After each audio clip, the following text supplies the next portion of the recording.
You're listening to Jeff is Moody on Beat Break 87 FM. It's time for some real talk. Let's go. Welcome to the Jeff is Moody Show on Beat Break 87 FM, BeatBreakRadioFM.com. My name is Jeff is Moody, Mr. Moody, and I am only here to keep it one way, 100% real, 100% raw, and 100% Jeff. Strap in your seatbelts, get ready for a ride, because you've never heard talk quite like this. The Jeff is Moody Show, Beat Break 87 FM. Raw Dog season has begun. Let's go. Jeff is Moody. Jeff is Moody. Jeff is Moody. Oh, yeah. Oh, yeah. I see you. I see you over there. Thank you. Thank you. You over there, you're far too kind. All my people over there and over there, at the job, in the office, on the road, in them streets, wherever you may be. Ladies and gentlemen, my kings and queens, welcome to the Jeff is Moody Show on BeatBreakRadioFM.com. You can also find me on Spotify by typing in Jeff is Moody. You can find the show on iHeartRadio and on the TuneIn app. And do yourself a favor, why don't you? Download that free Beat Break 87 FM app from your app store. Android, iOS, BlackBerry, who cares? It's right there. We want to go wherever you go. If you want to contact me on Instagram, family, hit me up at the Jeff is Moody Show, or you can text me your comments and or questions to 678-386-5331. That is 678-386-5331. Family, if you want to hit DJ Naturel up to salute her for her ATL traffic mixes, you can hit her up at DJ Naturel on all social media. That's Naturel with an E. Naturel. Family, you know the routine. I am Jeff is Moody, the man, the myth, the legend. I'm also known as Mr. Moody, and I will be your pilot for this 4-hour flight. Kick back, relax if you can. If you cannot relax because you're at that kind of job, I am guaranteeing you that we're about to make these next 4 hours the best portion of your workday. I am here to get you through the grind like I tell you each and every week. Special shout out to all my drivers out there who listen to the Jeff is Moody Show while you are on the road. Honk your horn for me while I do what? While I ring my bell for you. I love my bell. And I know y'all can hear it this week. One love to all my family who listen while you are at work or play. And you choose the Jeff is Moody Show in the gym, at the house, wherever you are. If you're listening to this show, family, I thank you. I want to thank you guys for checking out last week's show, which was an extended classic podcast throwback, because we were at my grandmama's 100th birthday celebration. And so we gave y'all this extended podcast throwback, and you loved it. And I understand the Jeff is Moody Show is not for everybody. But for those of you who it is for, I am happy you are here. You guys loved it. It was raw as hell. You know, when I listened to that show, I was like, this is way more raw than the radio show is. But we went with it. You never know. You know, you may turn on Beat Break one day. I may not even be in a rotation. I kind of live on the edge like that. So I want to thank you guys for tuning in to that, and I want to thank you for tuning in to this brand new show today. All right, so family, I'm going to get into the show. I'm going to tell you what's popping. I'm going to tell you what I'm going to talk about today. But family, I have to tell y'all something real quick. I'm still floating on cloud 9 over my grandmother's 100th birthday. Adele Jeter, 100 years old. She's still gorgeous. Oh my gosh, this long mane of silver white hair down to her shoulders, flawless skin. And like the whole family was there. And my family is very tight. Like the Jeter clan is very tight, right? We are kind of beyond cousins, you know. We're and aunts and uncles. We're kind of like the cousins, especially all my grandmother's grands and great grands and great greats and all that. We're kind of like siblings to a degree. Somebody said that at her celebration, and I don't know who it is, but they were accurate. And it was just such a beautiful thing. When my family gets together, and I'm sure plenty of you have families like this, there's nothing like it. There's nothing like it. I mean,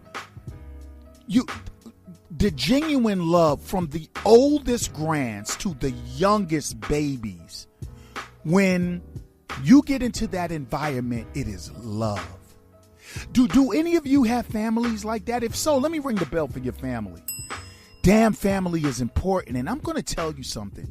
I often take family for granted, not on purpose, not because I don't love them, not because it's just that we run around so much and we get so self-consumed that we forget there is nothing greater than family. So my cousins and I, we go to grandma's 100th to a birthday party. And I'm just looking around the room. And I'm like, God damn, how lucky am I? Now I think I'm ringing in these numbers at a low, but I think my grandma has 54 grandkids, 34 great grands, and like 12 great grands. But I'm almost positive it's more in each and every category. You see these people, and you see the people that turned out for Adele, for grandma. It was just amazing. And when my wife is around my family, I just realize how fucking lucky I am. Because from day one, they called her a Jeter. Listen, within a minute of meeting my wife, my family called her a Jeter. And she just blends in. If I didn't know her, I would think that she was born out of that family. Jeez. What a blessing. So we went to grandma's 100th celebration. And that's not enough for us because we're all nocturnal and we break day all the time. Then we went over my cousin's Nene house. But big up to my cousin Nene. Love her so much. I love all of my female cousins are, they can just melt your heart. I love these girls. I love my male. I love my family. Anyway, we come back to Nene's house, and in typical Jeter fashion, do y'all know what we do? We end up cooking and grilling and eating up until 5 a.m. Loud as hell, playing spades. Big up to cousin Bub and cousin John, talking all across the table, bullshitting around, jerking me out of my greatness on the spades table. Big up to Mrs. Moody betraying me at the spades table, refusing to play with her husband because according to her, I'm an asshole. All right. I love my family. Big up to the Jeters. All right. Here's what we got popping for you guys on today's show. Family, I got a gang of gym news. I got some dumb shit news. I got a full show for y'all, man. So, I got a story about sexual abuse. And, it's kind of funny because while we're attacking dead men that can't defend themselves, Michael Jackson, I have a story for you about some live Southern Baptist churches that have racked up or reported over 700 victims of sexual abuse in 20 years. And guess what? A lot of them just walk free. A lot of them are back in the church. A lot of them just living their best life. And you barely ever hear about it. And you want to know why? Because they're not famous. We'll talk about that. We have an Alabama deputy who used a homosexual teen's suicide to praise Donald Trump and take a shot at homosexuals. Very classy, but it is Alabama. I tell you what, Colin Kaepernick may never play in the NFL again for peacefully kneeling, but that didn't stop the 49ers in the NFL from drafting a suspected racist on the San Francisco 49ers. I mean, how in the hell are you going to play in one of the gay capitals of the universe, San Francisco, and be a homophobe? How does that work? We're going to talk about that. I have I may get to some silly ass entertainment news that I should be ashamed to even be reporting. Family. I'm so excited to be back. Can't y'all tell?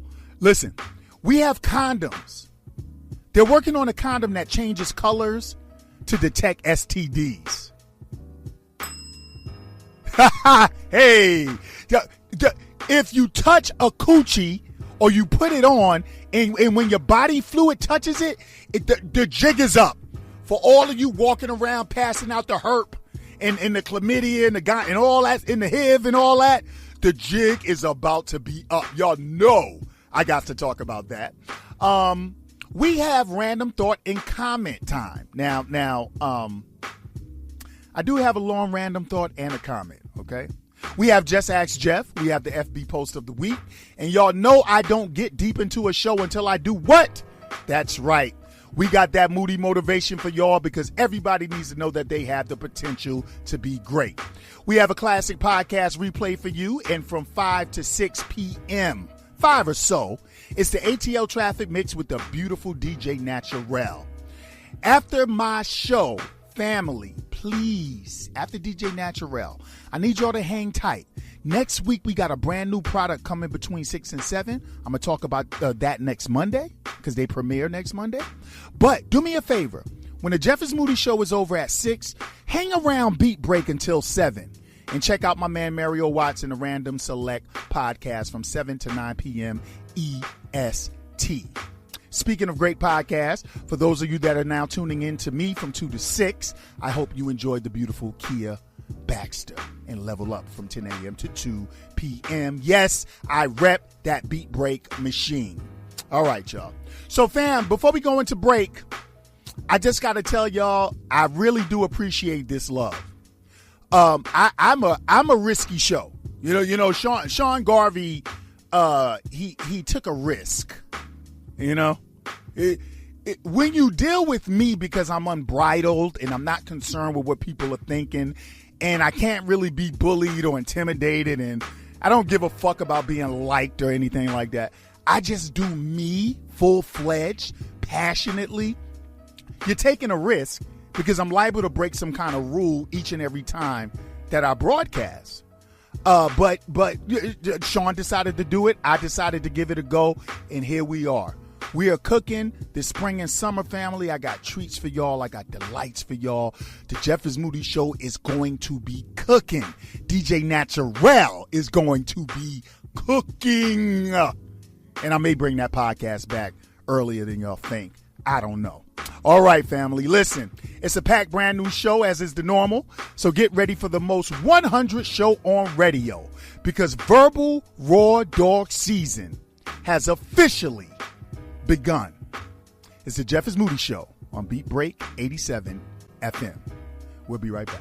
You're listening to Jeff is Moody on Beat Break 87. Welcome back to the Jeff is Moody show, family, on BeatBreakRadioFM.com. Of course, my name is Jeff is Moody, and it's time for that Moody motivation. Family, today I want to talk to you all about the power of courtesy. Courtesy, chivalry, decency. I want to tell you that it still exists. I want to tell you that it still is powerful, even in a society and even in a world where we have turned into barbarians and savages. It may be out of style. It may not be nouveau, but it still exists. And once you rediscover the power of courtesy, if you've even lost it in the first place, you will wonder to yourself how you've been living without it. You know, over the weekend, so you guys know, if you've been listening to this show and you've been paying attention, I have an affinity for older people. I just have an affinity for my elders. It's, you know, you hear me raving about my grandmother, and you guys always hear me talking about, you know, an older person here and an older person there. And I kind of keep myself surrounded by wise, older people. I think that a lot of my wisdom and my knowledge comes from who I surround myself with. You know, I'm 49 years old. So for some younger men and women, I am the OG. But my OGs, my Uncle JC, my Uncle Fred, my Uncle Martin, my Uncle Greg,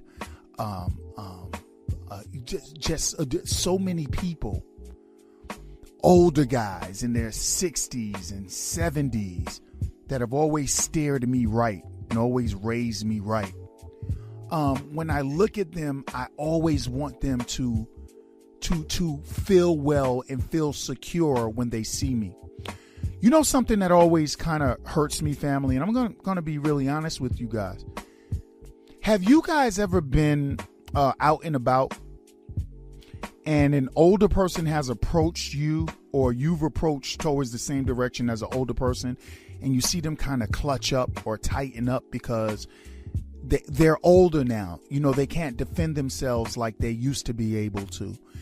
And it hurts when you see in the back of their mind that they can possibly be thinking that you would do something to them.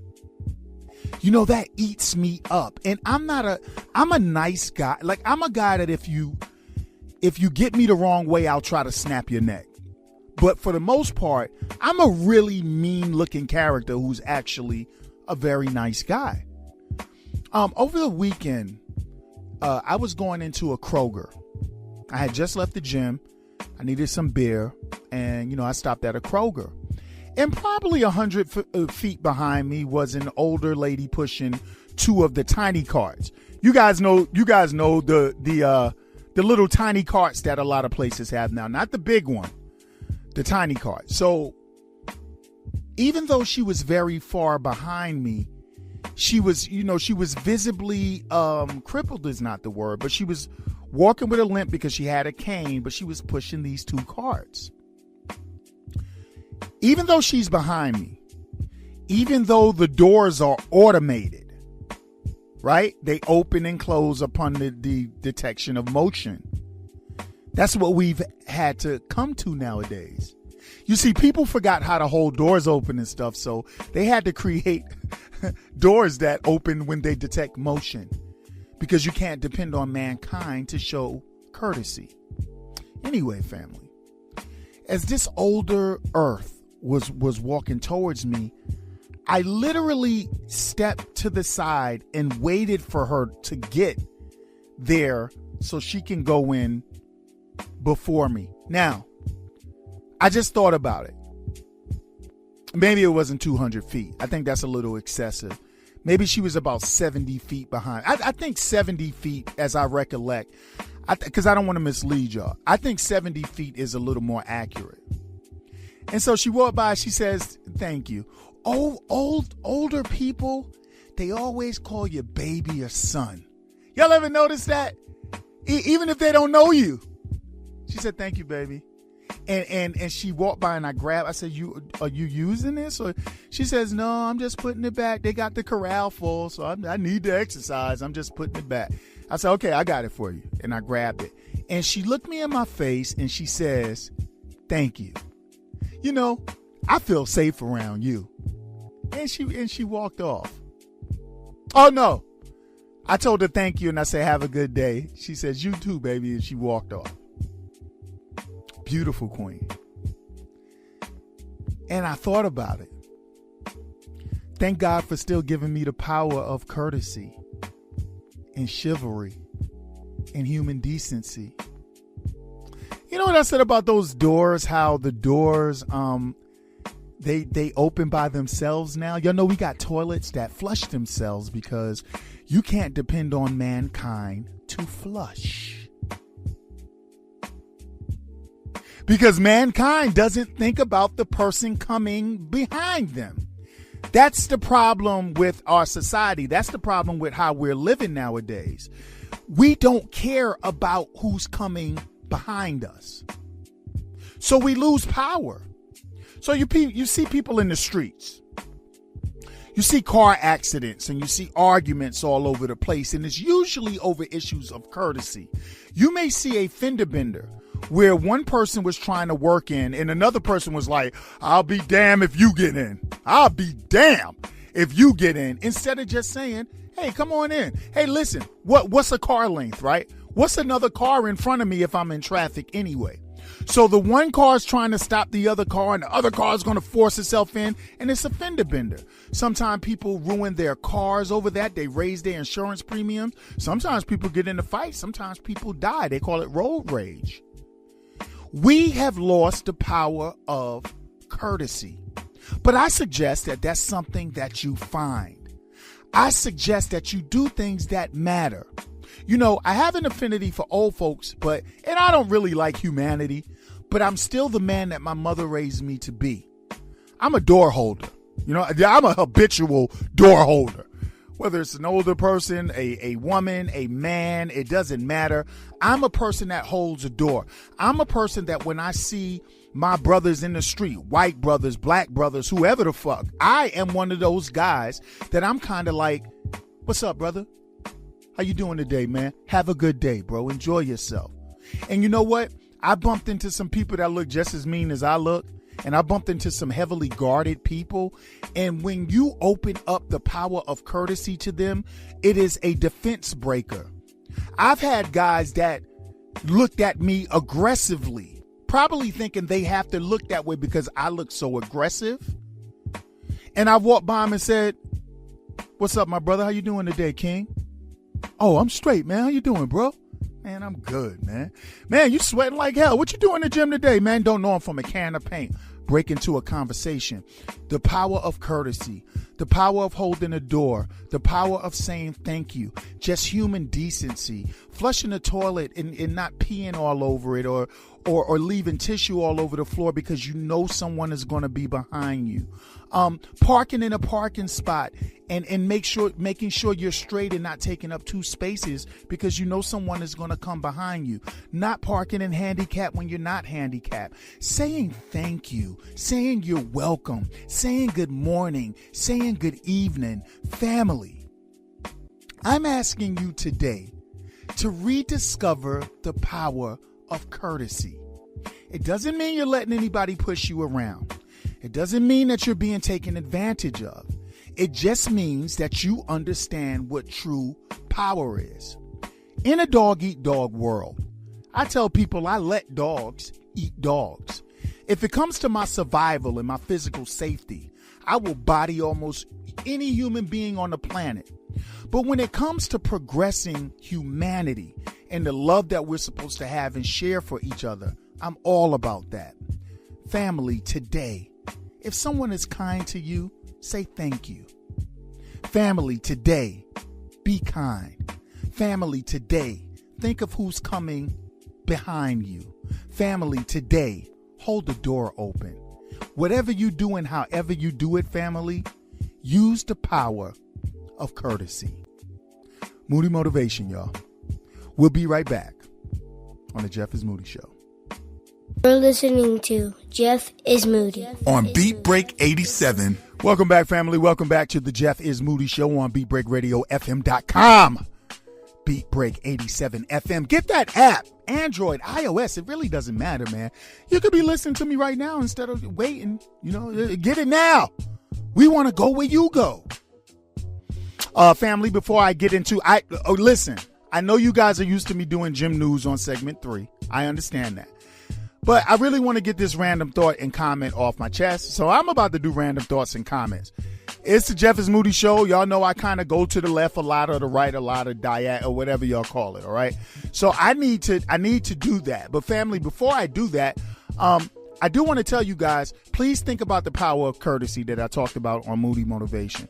Just give it a go. You'll like it. If you haven't been practicing courtesy, I'm telling you, try it and you'll like it. And don't wait for people to be appreciative of your courtesy. Do it because you know you're supposed to be doing it. Because if one person doesn't appreciate you, don't take it out on the next person. All right? I just wanted to say that. Let's do this random thought and comment. Before I get into that, I'm going to put a disclaimer out there. And you guys know that when I start doing disclaimers, that I'm probably getting ready to,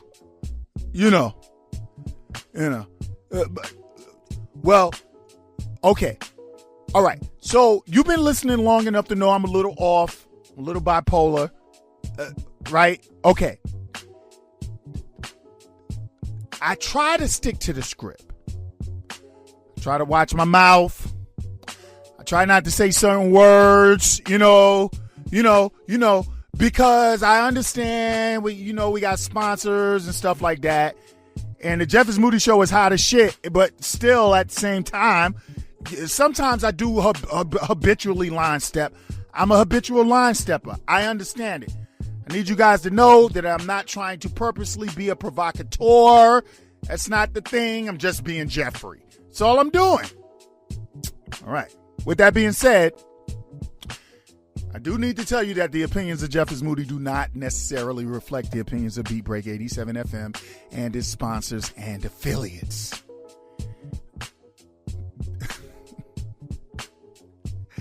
Before I give you my random thought and comment. The opinions of Jeff is Moody do not necessarily reflect the opinions of Beat Break. Okay? All right? Okay. All right. Yo, here's a thought. So I'm on my phone the other day, and I'm going through the news, and I'm going through all this stuff, and I see an article about a gymnast. She's a super duper gymnast. She's a beautiful girl. I do believe she's a senior, and I do believe this was her last meet as a senior. I could be wrong, but I should have just asked Mrs. Moody or my daughter, because y'all know baby Moody's a gymnast. And her mom's a gym mom. I don't know why the hell I don't.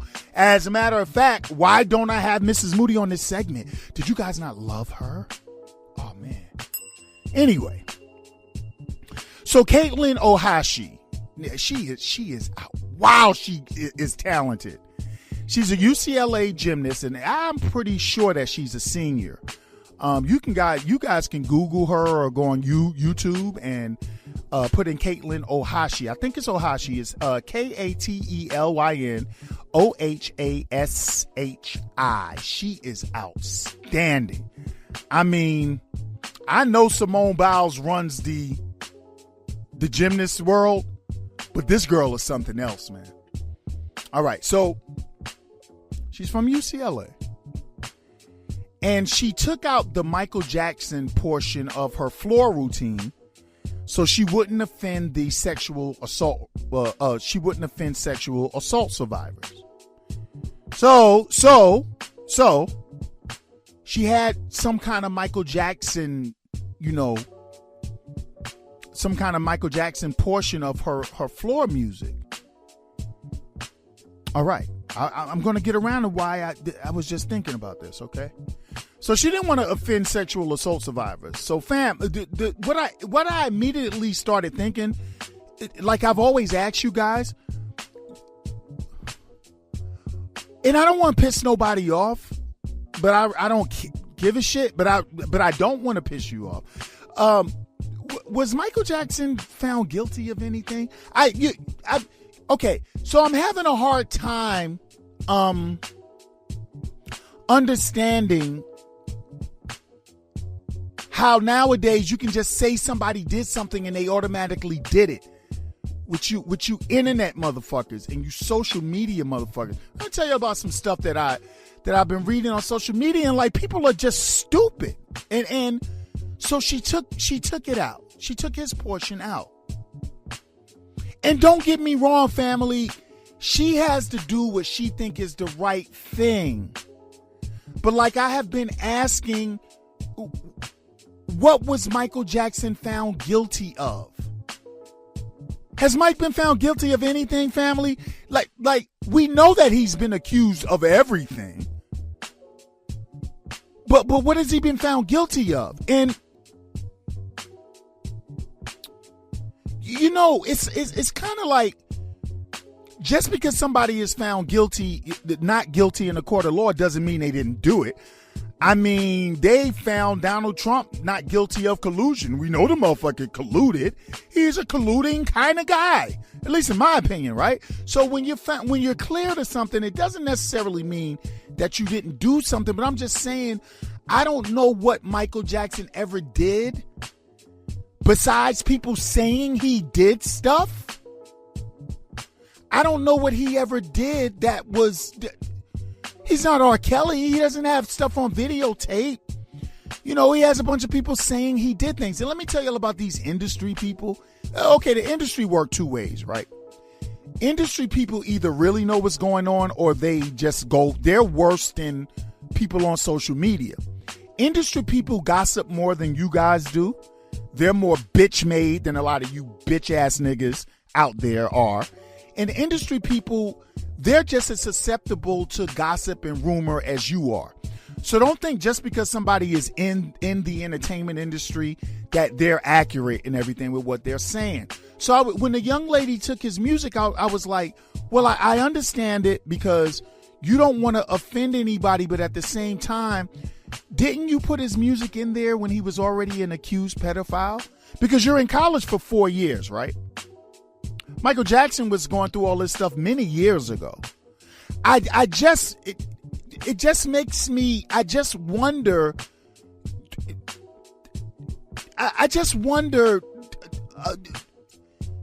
we've really reached that stage where a simple accusation can automatically make you guilty. Are we really there? Let me ask y'all a question. Is this society really where anybody can go, Mr. Moody did this, and I automatically did it? Is that where we at? I'm being facetious, by the way, because we are at that stage. Wasn't fucking asking y'all for like a real answer, okay? So I started thinking about it and I did a little research, and here's what I know about Michael Jackson and all of his criminality, all right? So around 2000, I should have wrote this in. Around 2004, 2005, maybe 2006, Michael Jackson was on trial for charges regarding molesting a 13-year-old boy.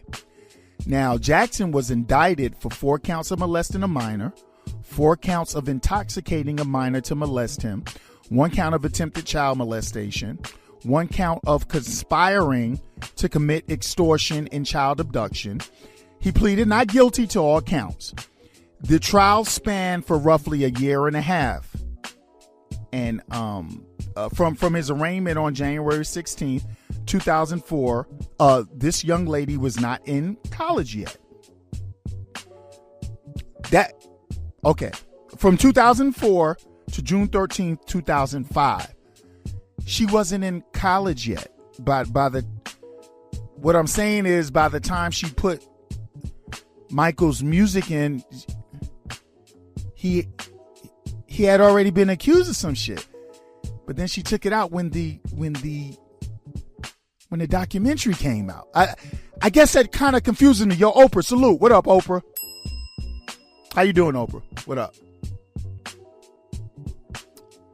So I get it. She doesn't want to offend anybody. I understand. And once again, I'm not saying he didn't do anything, but damn, man, what's up with the double standard when it comes to not guilty and the verdicts in a court of law between black and white people? I mean, fucking OJ was found not guilty. They fucking hounded him until they hounded him until they ruined him. He's not the brightest bulb in the socket, right? We all know that. What I'm saying is, like, yo, man, it's just a fucking disparity in who's guilty and who's not guilty. You know, a lot of people think I make everything about race, but I keep telling people, if you don't want me to talk about race, stop doing racial shit. Just stop doing racial things, and then I wouldn't have anything to talk about. So she took the music out. She took the music out. All right? I'm not mad at her for doing what she thinks is right. But once again, family, young lady, you put MJ's music in there when he was already accused of something. You knew what was going on with him when you made the music. And if not for the documentary, you would not have taken his music out of your routine. So that means that you never really gave a fuck about molestation. You didn't care. Like you only cared after the documentary. Yo, Oprah, what up, man? How you doing, Oprah? What's up, man? What's up, son? How you doing? You didn't care about his accusations. Man, I don't want to sound like I'm jumping on this young lady. I'm just keeping it 100, though. When you putting your floor routine together, you were not in college in 2004, right? It's 2019. It's 15 years ago. You haven't been in college for 15 years. You only cared when everybody cared. I know, y'all. I know, man. I got some of the greatest listeners in the world. And then I'm starting to find out, I also have a small portion of people that listen to me just to not like me. And I love you. What's up, y'all? How y'all doing? You bitch ass niggas. How y'all doing? Nice. Hey over there. I know you don't care. But I just don't get it. I know it doesn't bother y'all. I'm a dinosaur. I don't get it. I'm behind in everything. You know what I'm saying? I have a problem making my email work. Do y'all know that my cloud on my iPhone has been disabled for like 29 months? I'm behind. I'm sorely lacking in a lot of modern shit. I don't get it. But I smell hypocritical bullshit all over the place. And to be honest with y'all, and salute to Nick Cannon, but I was thinking this before Nick Cannon said it. I swear to God. I'm still waiting for Oprah. What up, Oprah? How you doing? I'm still waiting for her to do the Surviving Harvey Weinstein documentary. Oprah is not the producer of this one, but is she the producer? She didn't create it, but I think she backed it. And she's like, well, it's not really an attack on Michael. It's a bigger picture than that. Man, I'm just saying, man, Oprah just got a tendency of always jumping on the brothers and shit, man. So it's just a thought that I had. But Oprah, if you really care about sexual assault victims, you should be railing against Harvey Weinstein, right? Because there's like more evidence against Harvey Weinstein than anything else. Don't he have recordings, y'all, and things like that? That's all I'm saying. Like I know Oprah is not the creator of the documentary. I know she backed it, and I understand. I know it was on her network, I think, and all that, right? I think, okay? I'm just saying, for the gymnast, you were not in college in 2004. You weren't. You put his music in and you knew he was accused of something. You didn't care. You went all around the country rocking the house. She's one of the best gymnasts I've ever seen. She went all around the country rocking the house over Mike. Then a documentary comes out and she doesn't want to offend anybody. But weren't you offending them earlier? Are any of you listening to me going, oh shit, word, Moody?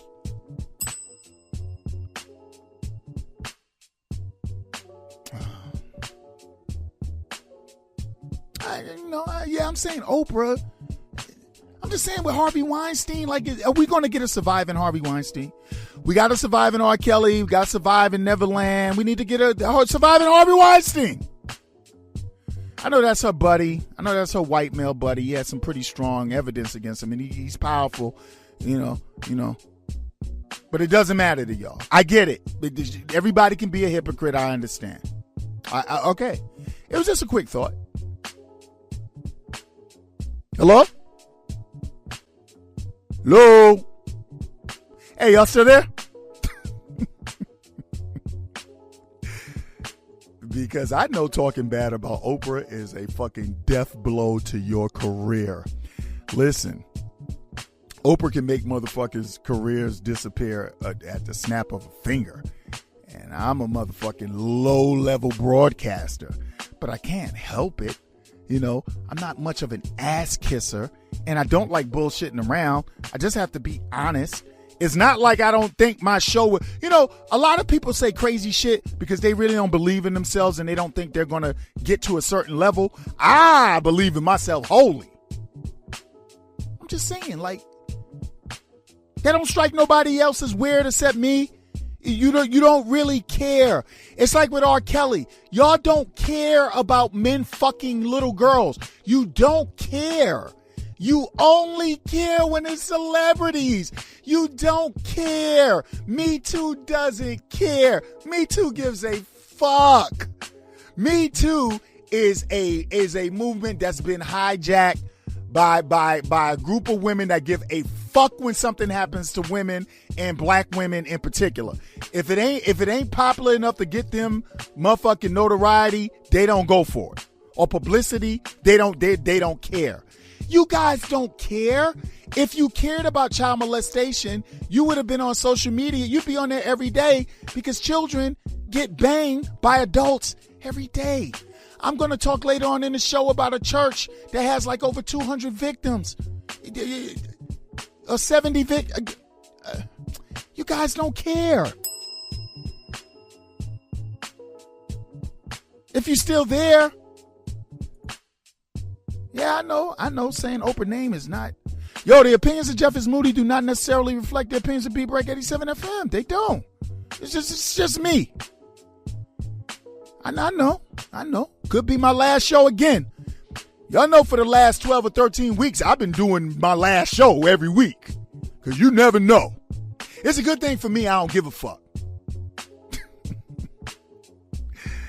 The opinions of Jeff is Moody on this random thought definitely do not represent the opinions of Beat Break Radio 87 FM and its sponsors or affiliates. All right, family. Here's my random comment, which is really a thought. And if you think about it, I really could call this segment Random Thoughts because my comment is really a thought, right? Okay, but here's my comment anyway. From out of left field. Family, I hate smokers. You guys stink. I mean, I don't hate you as human beings. I just hate when you're around me because you reek. Smokers, you make everything stink. Your hands stink. Your faces stink. Your clothes stink. Your car stinks. Your house stinks. You stink. Especially women who smoke because I'm a heterosexual male and my wife doesn't smoke. Mrs. Moody doesn't smoke because if she did smoke, we wouldn't be married. But when I was single, you could be fine as all get out. And if I realized you smoked, I was done. This is real talk. I know y'all don't believe that, but I'm serious, fam, because we live in the land of thirst, and men will not only bang a woman that hits cigarette nowadays. Today's male, the thirsty portion of our male society, they'll bang a woman that smokes crack. They just need vagina. I've never been that way even when I was a younger guy. So, I'm going to tell y'all a quick story about smoking. So when I was younger, when I was a bachelor, I'm in a ridiculous fine female at Coney Island in Brooklyn. Big up to Brooklyn. Oh, I'm Brooklyn to the death of me, y'all. It was a beautiful summer night. She was absolutely drop dead gorgeous. We hit it off, and 5 days later, she was on the way to the spot to chill. We was going to watch a movie on VHS, the VCR. Goddamn right, I'm a dinosaur. Yeah, big up all my VCR heads out there. And then I was going to get in that ass. Pow. Yeah. Who shit is this? Whose shit is this? Whose is this? At least for the night. Whose is this? At least for the night. I was going to do that. We was going to do that.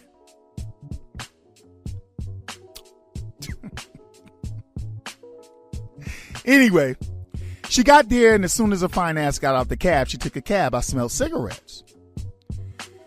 And I thought it was the cabbie because it was coming out of the cab. And I was like, so wow. So I was like, I paid for the cab, and I was like, how'd you make that trip with all that smoke?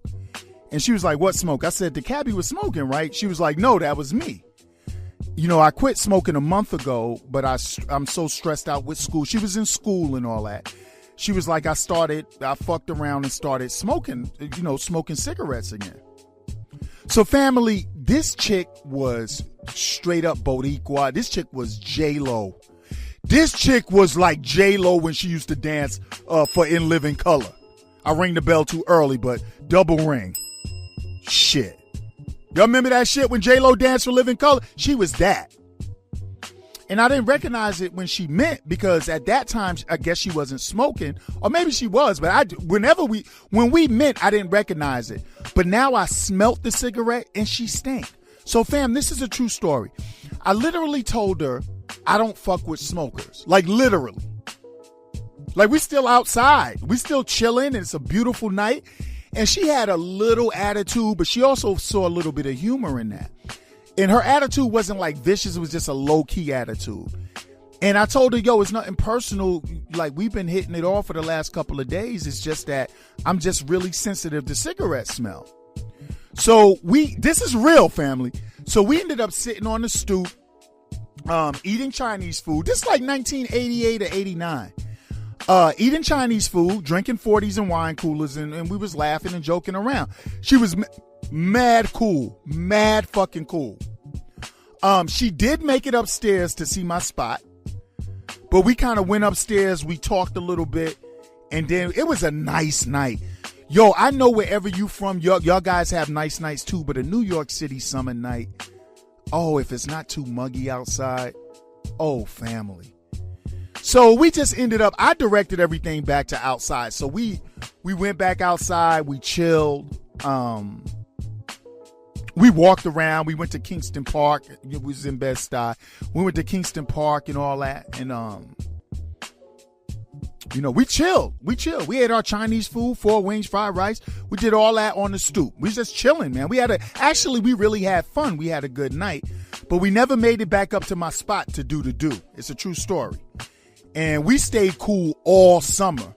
So at one point in time, towards the end of the summer, she went 2 weeks without smoking. So it was 2 weeks of her not smoking. And she just smelled good to me. And I finally got a chance to indulge in the beauty of the vagina, and I did my best. I tried to make it do what it do. I wasn't 49 then. I was 18 and 19. Different kind of story.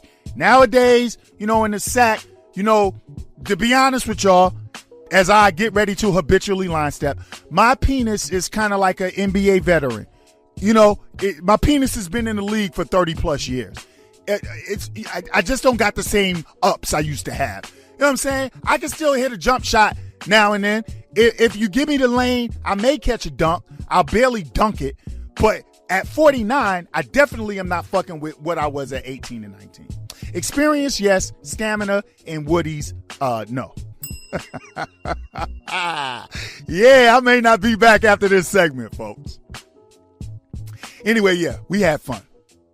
We finally got to taste each other, and it was absolutely incredible.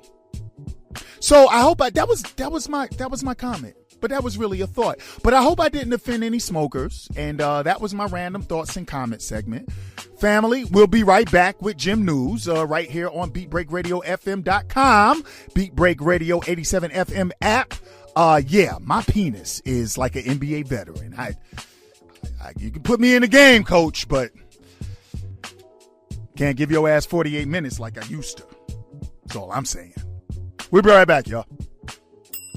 You're listening to Jeff is Moody. On Beat Break 87. Welcome back. Oh my God. If y'all could have just witnessed what I had to deal with during this break, man. God damn it. Ring the bell. Welcome back to the Jeff is Moody Show, fam. Welcome back to the Jim Show. Jeez. Yo, you know what? The Jeff is Moody Show is one of the hottest things moving on Beat Break Radio. I don't know how. Yo, every week I do some incredibly weirdo type shit while I'm recording, fam. But okay, anyway, y'all don't need to know what just happened. I think I just deleted a gang of news.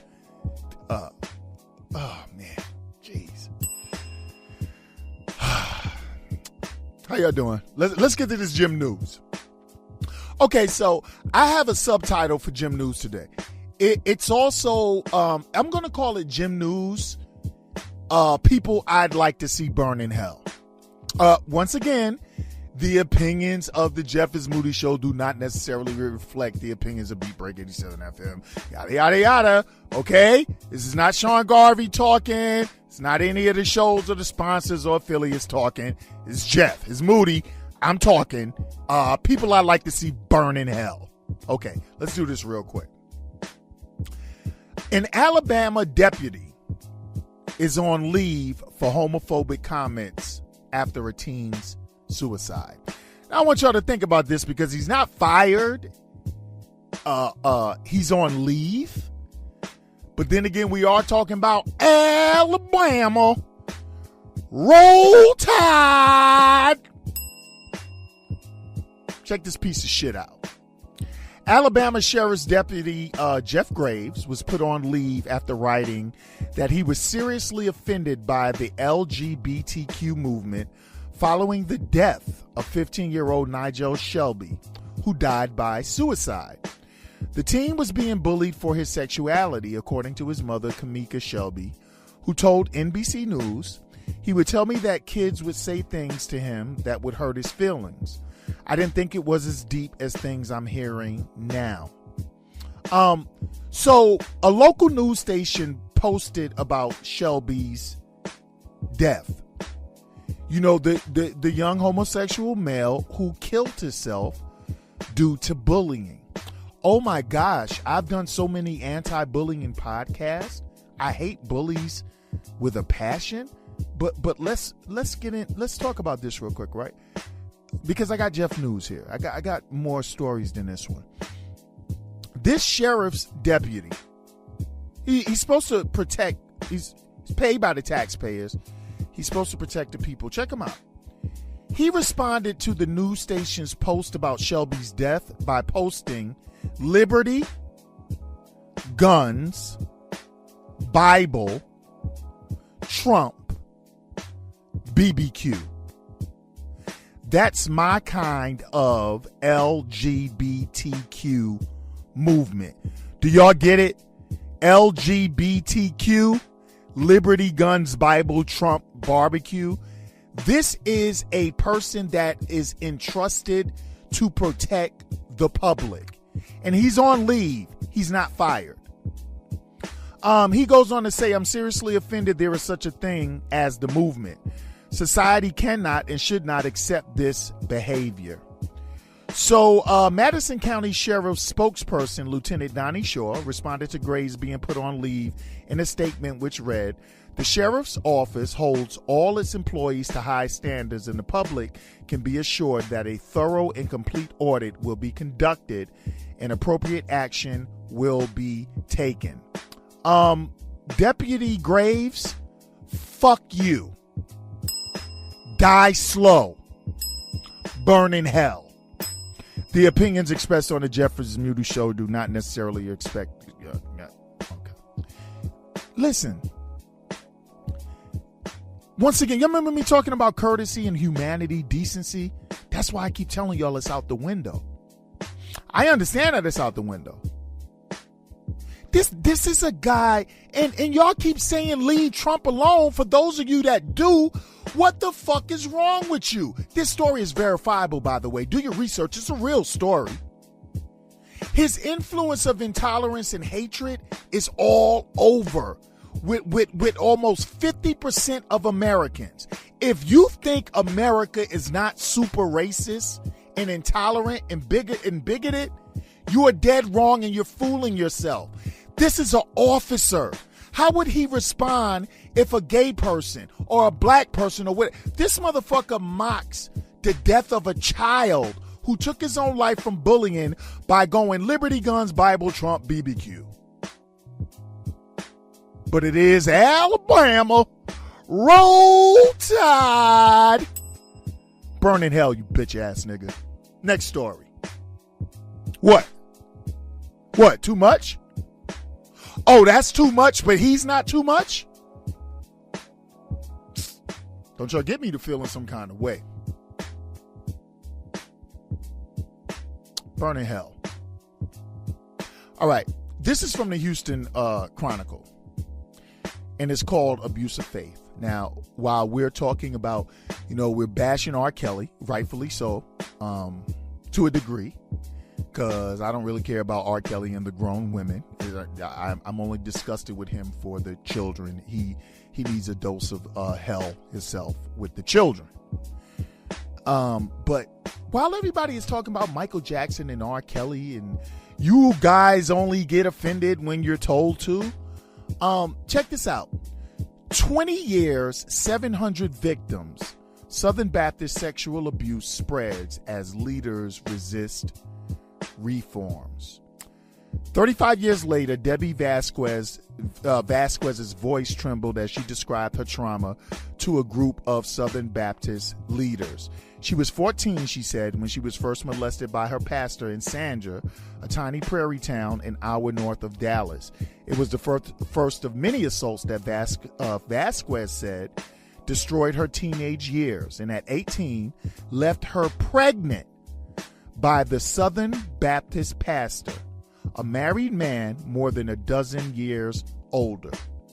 In June of 2008, she paid her way to Indianapolis, where she and others asked leaders of the Southern Baptist Convention and its 47,000 churches to track sexual predators and take action against congregations that harbored or concealed abusers.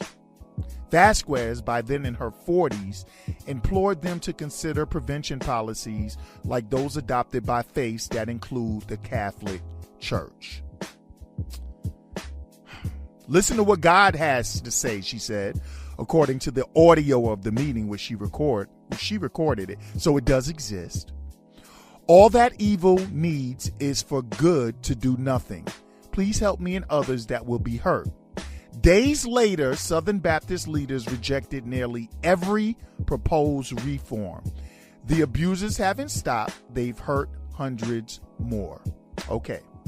Now, in decades since Vasquez's appeal for help, more than 250 people who worked or volunteered in Southern Baptist churches have been charged with sex crimes and investigation.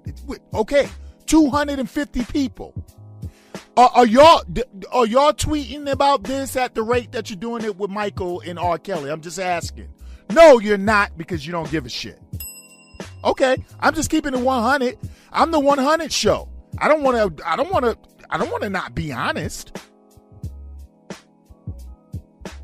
More than 250 people who worked or volunteered in Southern Baptist churches have been charged with sex crimes. An investigation by the Houston Chronicle and the San Antonio Express News reveals. It's not just a recent problem. In all, since 1998, listen to me, roughly 380 Southern Baptist church leaders and volunteers have faced allegations of sexual misconduct. Remember, folks, when you say they did it, right? Unless they're not celebrities. Then they get a fair shake. Okay, remember that. That includes those who were convicted, credibly accused, and successfully sued, and those who confess or resign. More of them worked in Texas than in any other state. They left behind more than 700 victims, many of them shunned by their churches, left to themselves to rebuild their lives. Some were urged to forgive their abusers or simply get abortions. Yeah, praise the Lord. You mad? You mad at the guy that's talking about this right now? Or you mad at the devils faking Christianity? Who you mad at? Me? Some of them were just urged to, get abortions. We know, Rev got a little problem. You know what I'm saying? He might have did what he did, but you gotta, it's all about the Lord. They don't know nothing about God or the Lord or faith or religion or anything. These are demons. About 220 offenders have been convicted or took plea deals, and dozens of cases are pending. They were pastors, ministers, youth pastors, Sunday school teachers, deacons, and church volunteers. Nearly 100 are still held in prison, stretching from Sacramento County, California to Hillsborough County, Florida. State and federal records show. Scores of others cut deals and serve no time. More than 100 are registered sex offenders. Some still work in Southern Baptist churches today. Let me tell y'all motherfuckers something. You don't care. See, throughout my podcast career, and even in my short time here at Beat Break, I speak on things that may not be known or popular because I generally care. If you care, then what are you doing? Where is the proof that you care?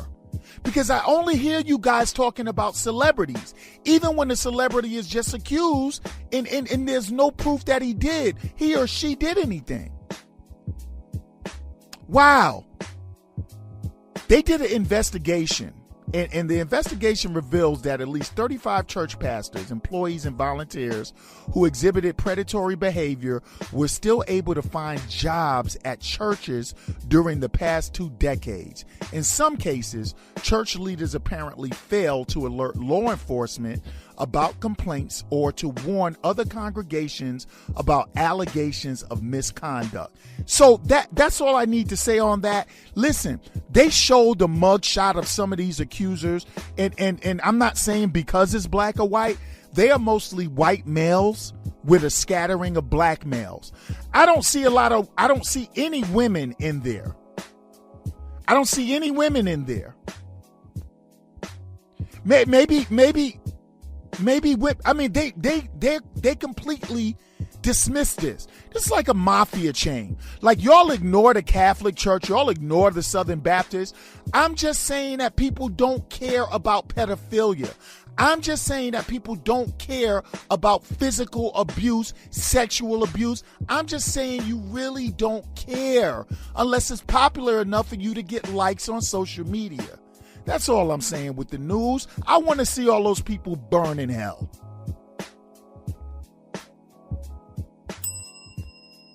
Am I saying something wrong? Okay, I thought not. Burn in hell. The opinions expressed by Jeff do not necessarily reflect the opinions of B-Break 87 FM. Last story for J.I.M News. You see, I'm rushing through this because I don't really feel like spazzing. I don't, because I'm a broken record with this shit. We sit up, we talk, entertainer, they did what? Oh, we gotta kill, we gotta get them out of here. The babies, children are getting impregnated and raped, and nobody says anything. It's not, I found the news. How did I find it and you can't find it? Damn. Hey, let's talk about this football player, man. This guy, Nick Bosa from Ohio State. All right, let me just talk about him really quick. This guy was the number 2 pick in the draft. I know this is a quick J.I.M News. He's number 2 pick in the draft, and he's a super Republican. That's fine. That's not a problem. But the kid is a according to his tweets at least, and what he reshares and what he tweets, he's a hate monger. He's a racist. He's a homophobe, and that's just fine to the San Francisco 49ers because they drafted him second. And they cleared him of everything that he did, and they just give him that pass. And I keep talking to y'all about white privilege. And this is another example of it. Because Colin Kaepernick was excommunicated from the NFL. Is that proper to say excommunicated from the NFL? Colin Kaepernick was punished for simply peacefully kneeling. He didn't evil tweet. He didn't shit on anybody. He was just kneeling for justice in his mind. And he got punished for it. This kid gets rewarded for the same thing. Somebody has to explain to me how that's not privilege. But anyway, the guy sat up in front of the media and told a bold-faced lie like you're supposed to do when you are people like him, acknowledging the irony that he will begin his NFL career with the same team that used to employ the quarterback he once called a clown because he called Colin Kaepernick a clown on Twitter. Bosa expressed remorse for that post about Colin Kaepernick on Friday afternoon. Now, I'm not going to give y'all all of the bullshit that he was shoveling, but check this fucking clown out. Bosa called Kaepernick a clown on Twitter in August of 2016. That tweet, like so many of you cowards do, that was deleted before the draft. See, that's what cowards do. Y'all say crazy shit and y'all delete it because you're cowards and you're in the moment of your hatred. And hatred is more powerful than common sense. So while he was at his introductory news conference with the Bay Area media on Friday, listen to this. So he calls him an idiot, but he says the tweet wasn't meant to be a statement on Kaepernick's social justice efforts and apologized. It wasn't directed at Kaepernick, Bosa said. You can tell this is a Trump guy. He just lies when you just know that he's fucking lying. He says, it's not like I'm saying his stance and what he was doing was wrong. That's not what I was talking about. It was just a specific thing that happened. And me as a young kid, thought popping in my head and boom, decided to tweet it.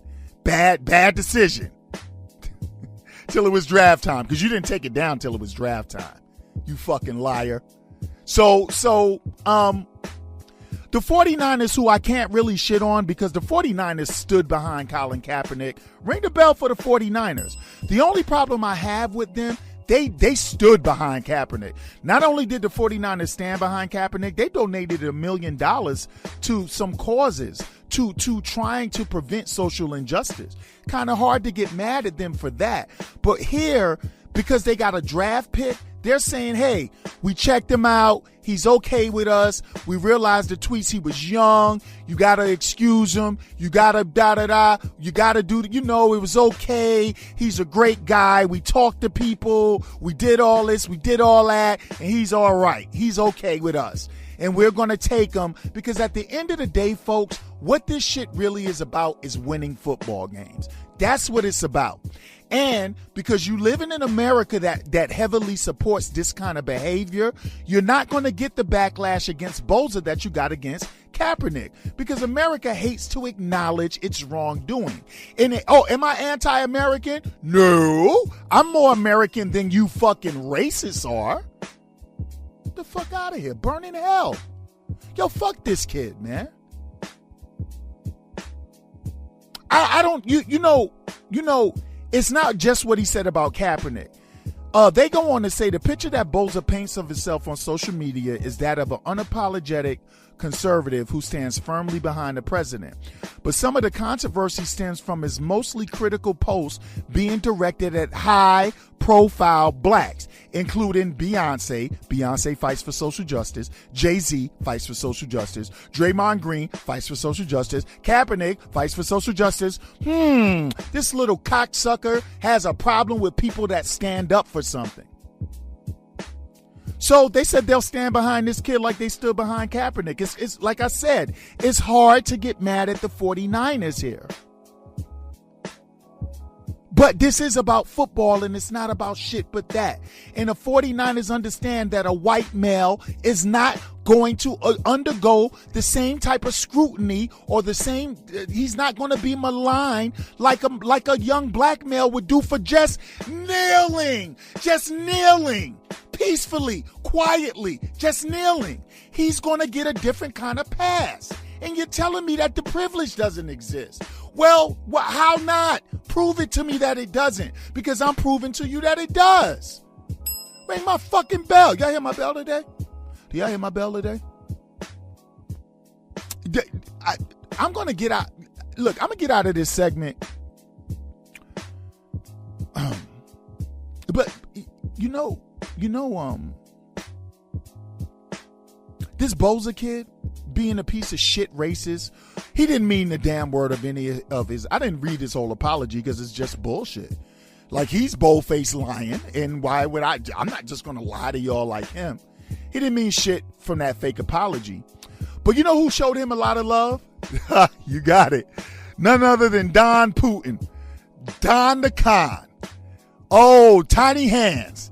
Little tiny hand man.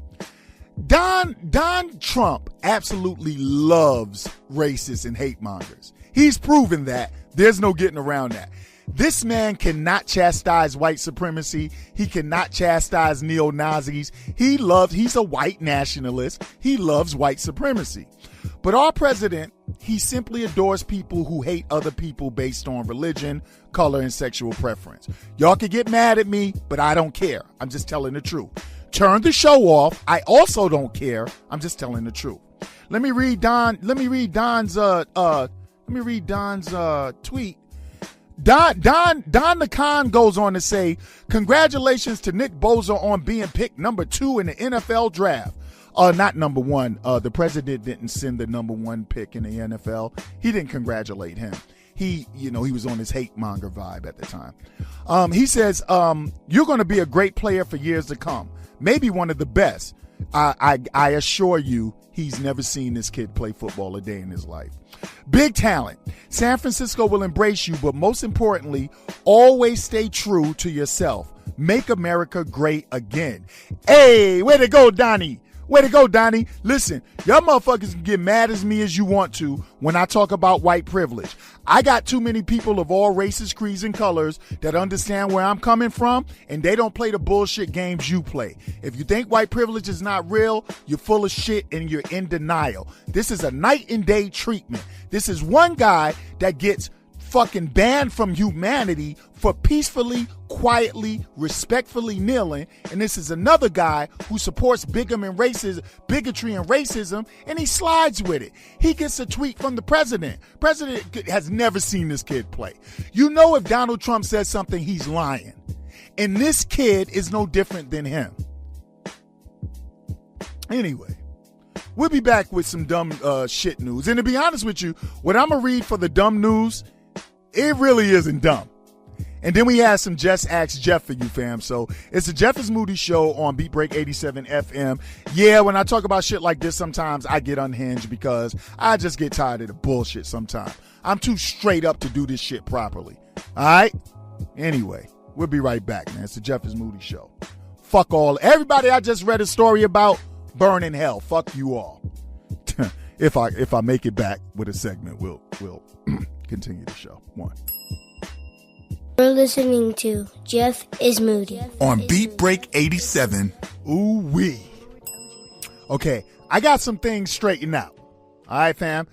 Had a little problem at the beginning of last segment. I've gotten it straightened out. Unfortunately, it was only for that segment. I mean, this segment is fine. But anyway. Welcome back to the Jeff is Moody show. Family, look, listen. Here's a secret to the mystery of how this Unchained show does well. Somewhere deep inside of you, either you want to say the things that I say and you just can't, or you want to say the things that I say and you can't find a way to articulate it without compromising who you are, like your character and your integrity or whatever. And you got a representative in me, like, I don't care. Like, I'll say what you're thinking. I'm here for the fam. I am. I just don't. I'm telling you, man, when you're not working with a noose around your balls, it's so refreshing. It is. No, it is. No, it is. I'm going to give you all this dumb shit news. I may have to do another quick segment. I'm not sure. Let's see how this plays out, because I'm going to do dumb shit news and then we're going to do a Just Ask Jeff. Let's see how this plays out, all right? I got to tell y'all, this story I'm about to read, I really don't know how I made it on dumb shit news. The football player should have been dumb shit news. This story ain't dumb. But let me read this to y'all, man. Yo, condoms that change color in contact with STDs win tech award. Oh, this story is so outstanding. Oh my God. Let me read this to y'all. So basically, there's some inventors, and wait till you hear how old they are. They came up with a condom that, upon contact with an STD, it turned the color. And you know what time it is. Okay. I forgot where I got this from. I'll give it credit next time. Maybe in a write-up or something. I don't know. The idea, which involves color-changing protection, it remains in its very, very early stages, but it's very promising. So this article goes on to say the old adage, and I'm sorry, I don't know the source. I had it. I don't have it right now in front of me, so I'll credit it. The old adage goes that teenagers think about sex constantly, but there are at least a few out there who have expressed a very keen interest in the particulars of safe sex. Listen, y'all, 3 British teens, 2 14-year-olds and 1 13-year-old, have proposed an idea for a new type of condom that could detect sexually transmitted diseases amongst intimate partners. That's where I got this story from, family. The Washington Post. That's where it was from. That was bothering me. I got it from the Washington Post. There would be antibodies on the condom that would interact with the antigens of STDs, causing the condom to change colors depending on the disease.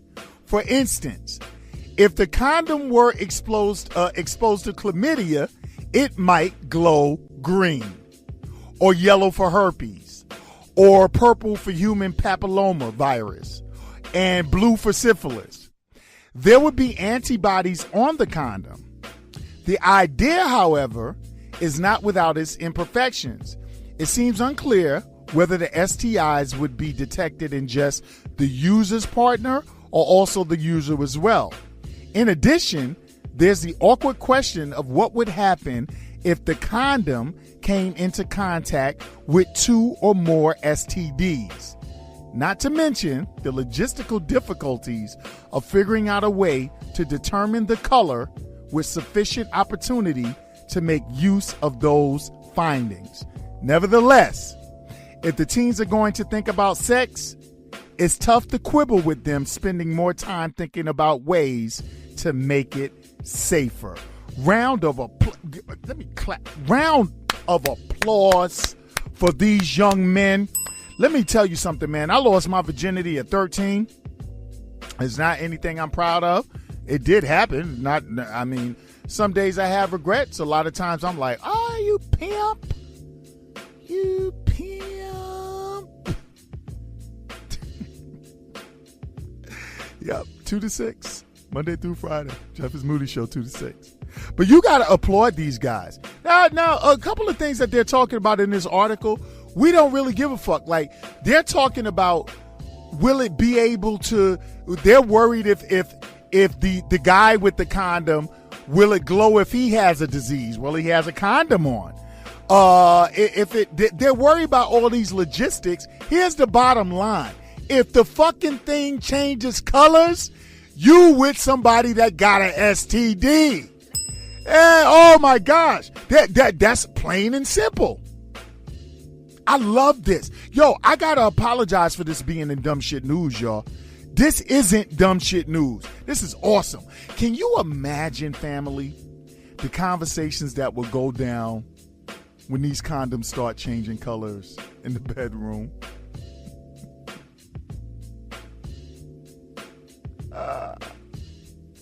Yo, fam, can you imagine this shit? I want y'all to really think about that. So you got a clear condom, right? You're in the dark. You know, y'all doing what y'all do. Y'all making it do what you do in this fucking go time. A little bit of insertion happens.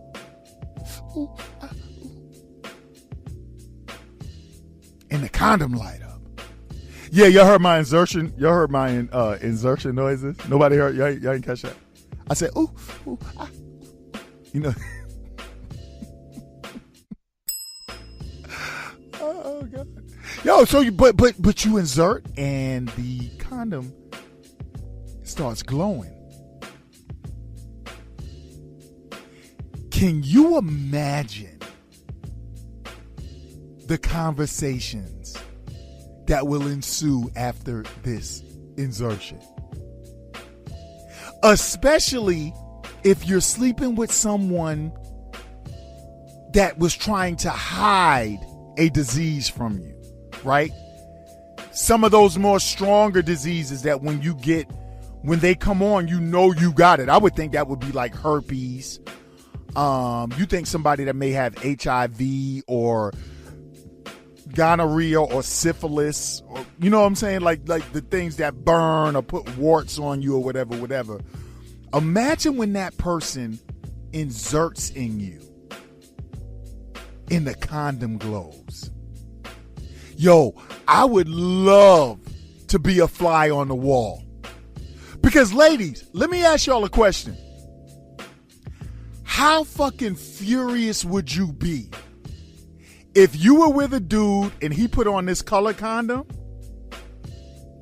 and it turns blue for gonorrhea? Because yo, I'm going to tell you, I think if a guy has gonorrhea, I think he knows it, right?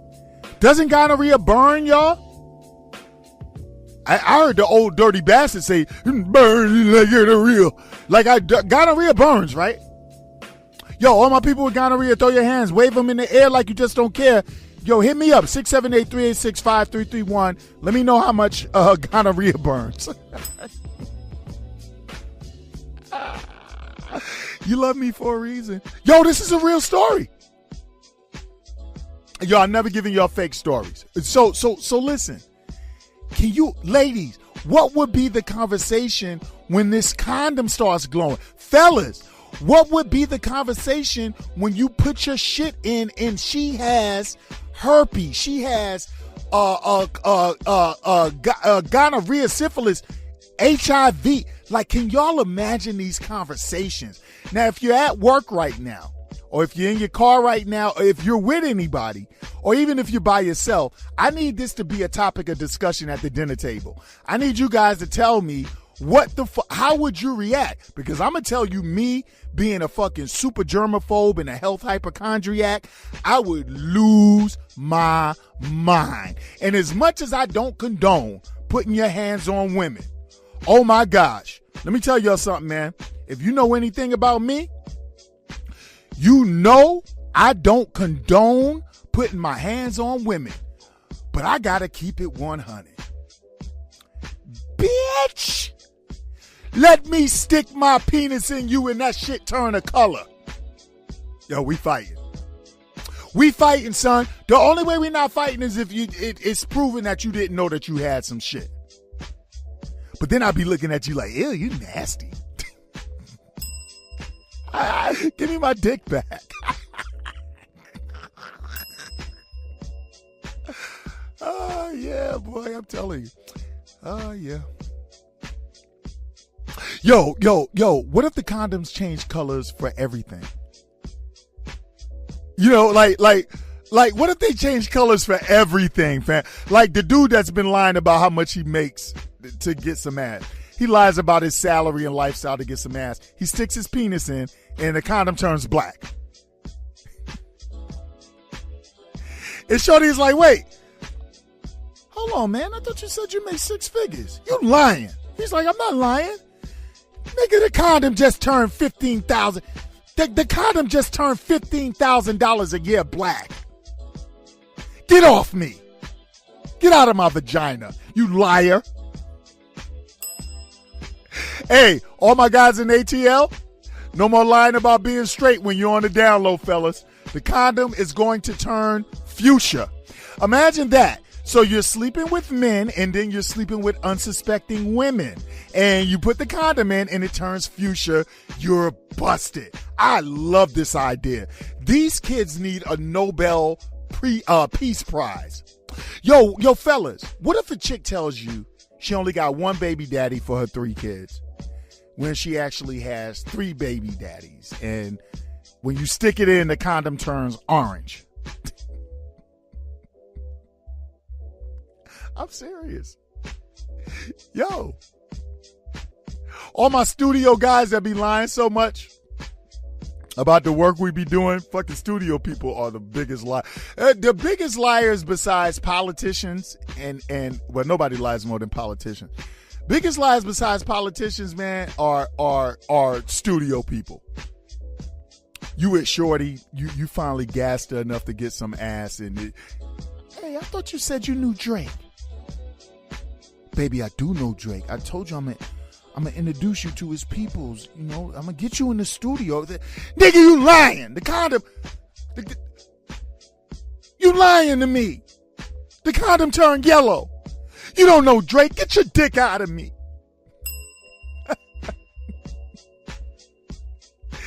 You don't know Drake. You don't know Drake. No, you don't. You don't. You don't know Drake. Oh, boy. This really isn't dumb shit news, y'all. This is outstanding. So salute to those young guys, man. Salute to them. It is great to see young people thinking of safety. You know what I'm saying? Like it, because I lost my virginity at 13 raw. As much as I'm a hypochondriac, the first time I had sex, I had it raw. You know, you just not thinking. You excited. And here's young men. I don't know if these guys are getting more ass in the toilet seat or what, or if they're virgins. But the fact that they're thinking responsibly, their eons advanced past me. So salute to these young guys for that, man. Seriously. All right, family, listen. Let's do a quick Just Ask Jeff.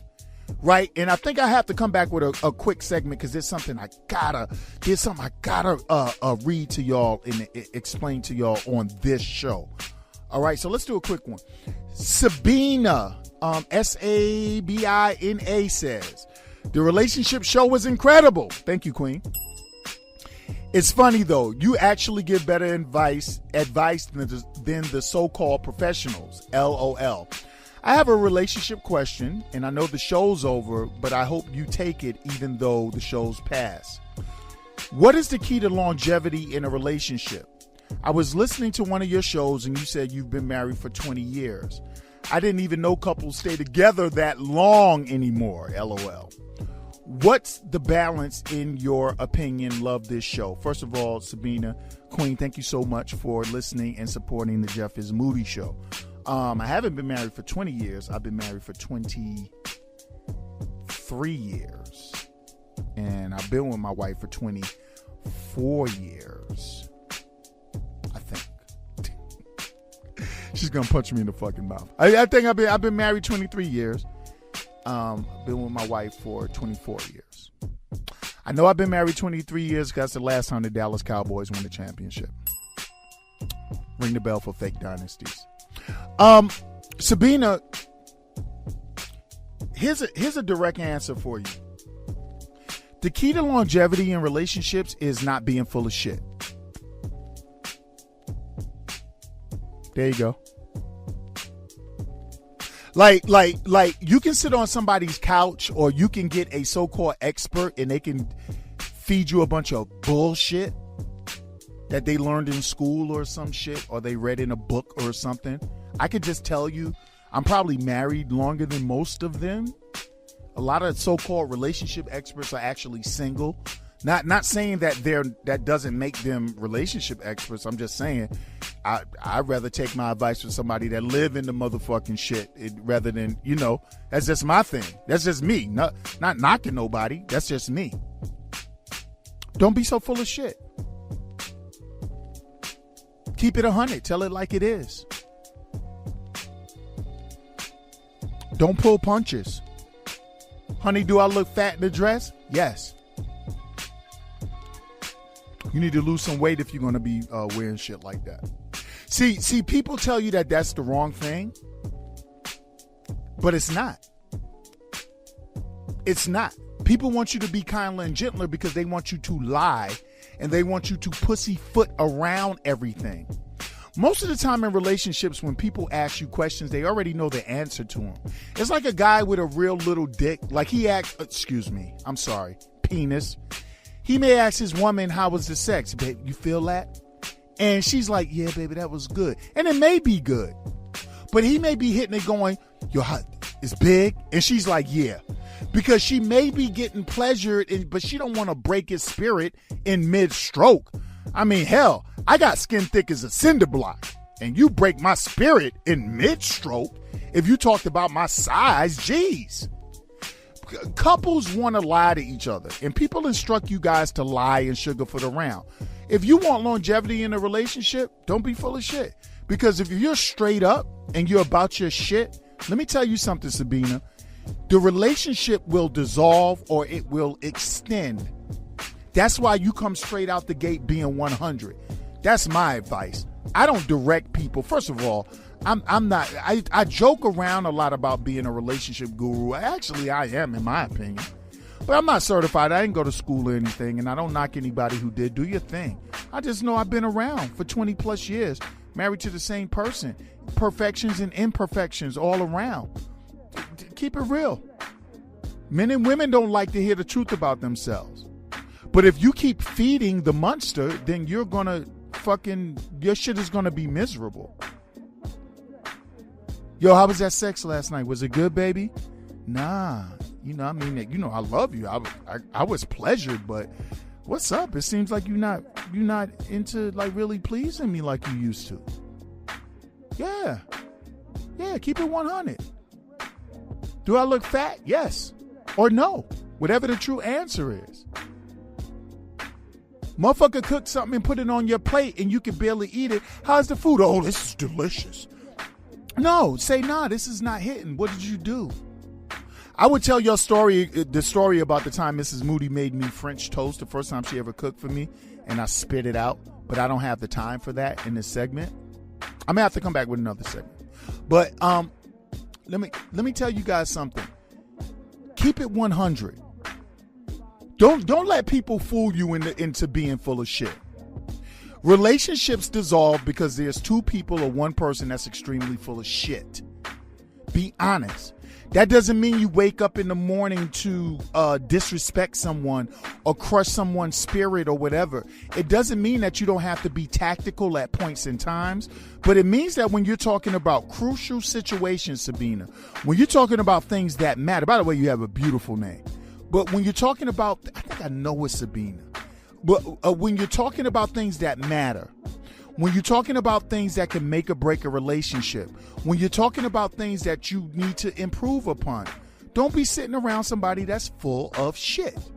If you want longevity in a relationship, don't be full of shit. Tell it like it is. That's my advice for you. Family, we're going to go to a quick break. I'm going to come back with a super quick segment, and then we're going to get out of here. It's the Jeff is Moody Show. We'll be right back. Hey, don't be bullshitting each other, y'all. Keep it 100. You're listening to Jeff is Moody on Beat Break 87. Welcome back, family. Welcome back to the Jeff is Moody Show on Beat Break 87 FM, BeatBreakRadioFM.com, Spotify. Type in Jeff is Moody. We are all over the place. Hit me up at 678-386-5331.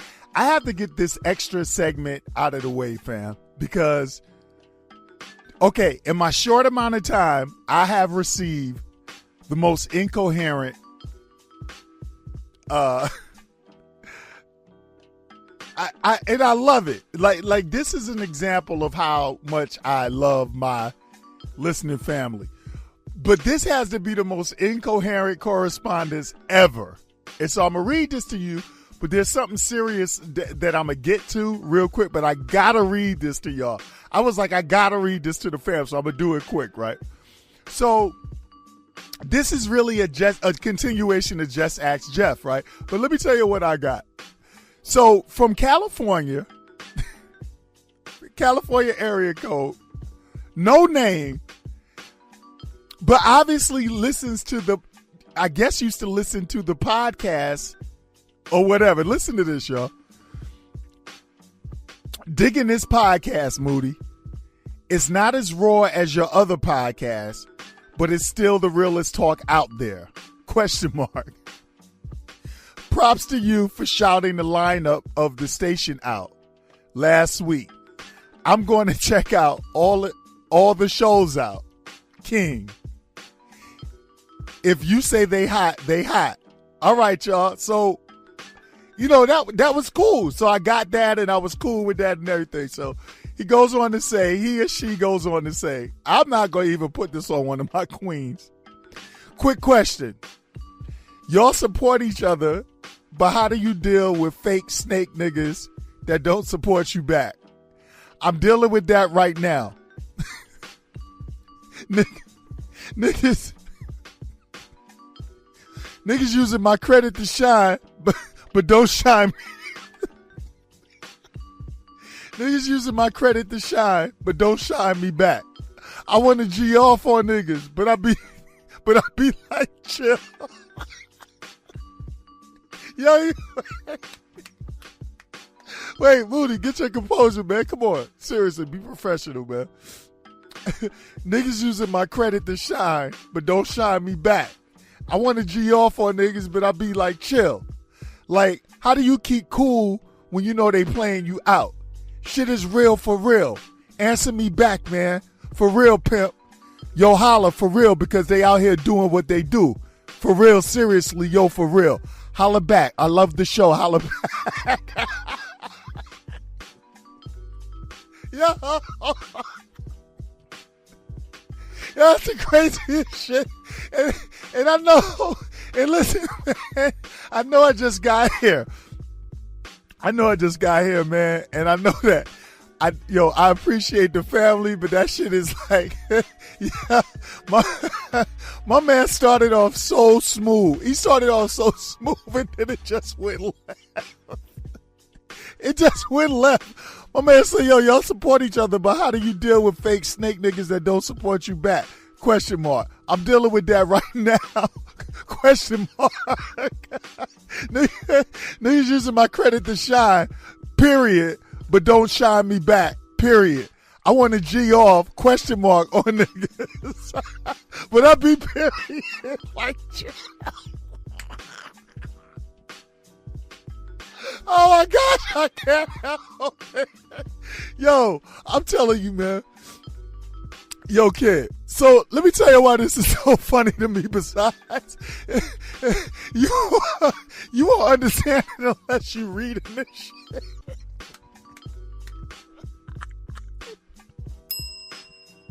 Yo, you wouldn't understand it unless you read this shit, man.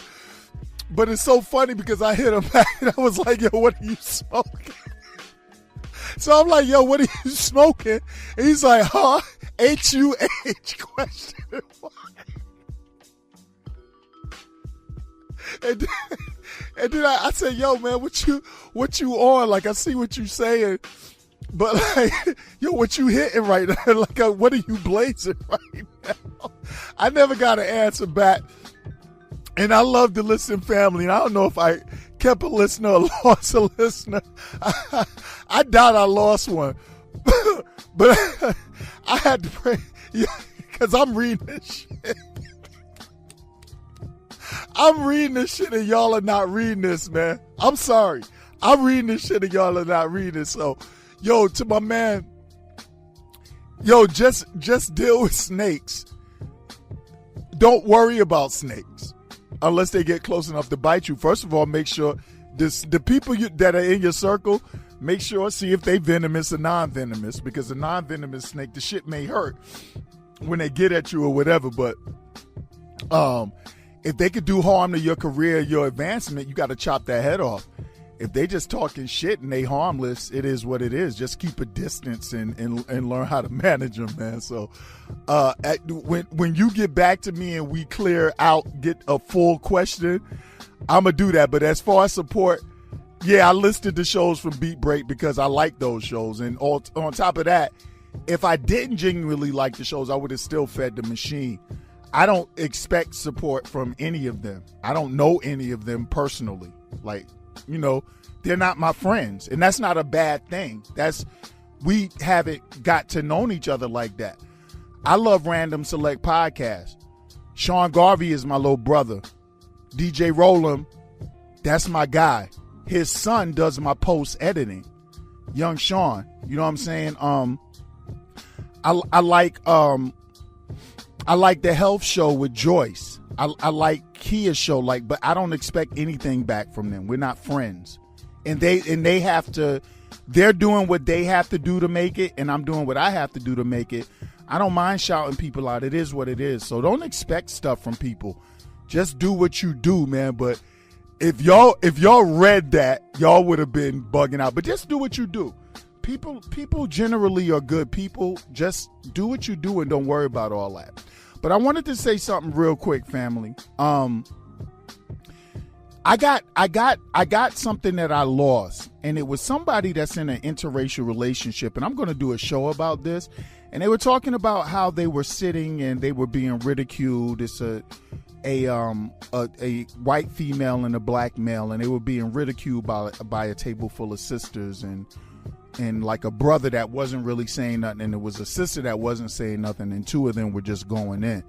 And I just want to tell people really quickly, stop letting, I know that's hard. Interracial couples have it hard. I don't really have an opinion on people's relationships unless they're malicious with it. And it seems like this is like deja vu to me, although I got this 3 weeks ago. It seems as if I mentioned this on the show or I cut a video about it. I can't recall, but it was based off of this maybe. I'm not sure. But they're a newer couple and it's they're really struggling to adjust to society's reaction of them, and just fuck people. Fuck them. You have to be happy. Listen, I don't care who dates who. I'm not concerned about that. Nobody takes anybody from anybody. This is deja vu. I said this on a video or something. No white woman takes a black man. She has to physically do that. She doesn't conk him over the head and take him. He goes where he chooses. No white man takes a black woman unless he conks her over the fucking head. She goes where she chooses. Only time I have a problem with interracial couples is when you have a self-hating person that is trying to spike their opposite gender within their race by dating outside of the race, meaning that they don't really even love who they're with. They're just doing it to be spiteful. Those kind of people, or I don't care what color they are, those are the roaches of society. But we got a lot of nerve to sit and ridicule and bully. That's bullying. To fuck with people that are together and being happy together. So I want to let that I'm going to try to retrieve that, but I'm going to have a show on that. Y'all love each other and be happy, and don't worry about what people are thinking or what people are saying. They don't fucking matter. People like literally don't matter. Be happy. Not only whether you're in an interracial relationship or just a relationship people don't agree with, if the two of you are happy, nobody else matters. But I'm going to expound on that later on in the show. Be happy and fuck people. You're going to get more hate from this society than love. So I got to build that love within your personal temple. All right? That's my advice for that. Family, that's this portion of the show. After this break, y'all stay tuned for the Classic Throwback Podcast from Mr. Moody's Neighborhood, followed by the ATL Traffic Mix starring DJ Naturel. Y'all cool out until 7 p.m. Stick around for the Random Select Podcast with Mario Watts at 7 p.m. Next week from 6 to 7, we got something new. Y'all gonna love it. It's two queens. They on point. Y'all gonna dig it. Until then, y'all, I'll see y'all next Monday with a brand new one. I hope y'all enjoyed. I sure enjoyed coming back for a full show. I don't like leaving y'all half-assed. So I hope y'all enjoyed, man. Stay tuned for the throwback and DJ Naturel. I'll see y'all next week. Hey, yo, Sean Garvey. Yo, bruh. We got another one. One love, y'all. You're listening to Jeff is Moody. On Beat Break 87. NDN Radio. The Beat Break Morning Show is live Saturday mornings from 7 to 11 a.m. And the D Hill Show live in the evening, Saturday 7 to 8 on BeatBreakRadioFM.com, Love 860 AM, and Love860.com. Now back to Mr. Moody's Neighborhood, the hottest adult only, uncensored podcast online. I need to know what's going on. Ladies and gentlemen, welcome to the 2014 season of Mr. Moody's Neighborhood. We had to give you something new. We had to give you something original. We are about to podcast. Let's bounce. What up, fam? Welcome to Mr. Moody's Neighborhood, featuring and DJ Naturel. What up, Nat? We guarantee that we will keep it 100, that we will keep it raw, and that we will keep it real. Real talk, real people. You are officially in the hood. Welcome to the hood, fam. We're about the podcast. But first, y'all know what we gotta do, right? But first, you know what it is. We bounce.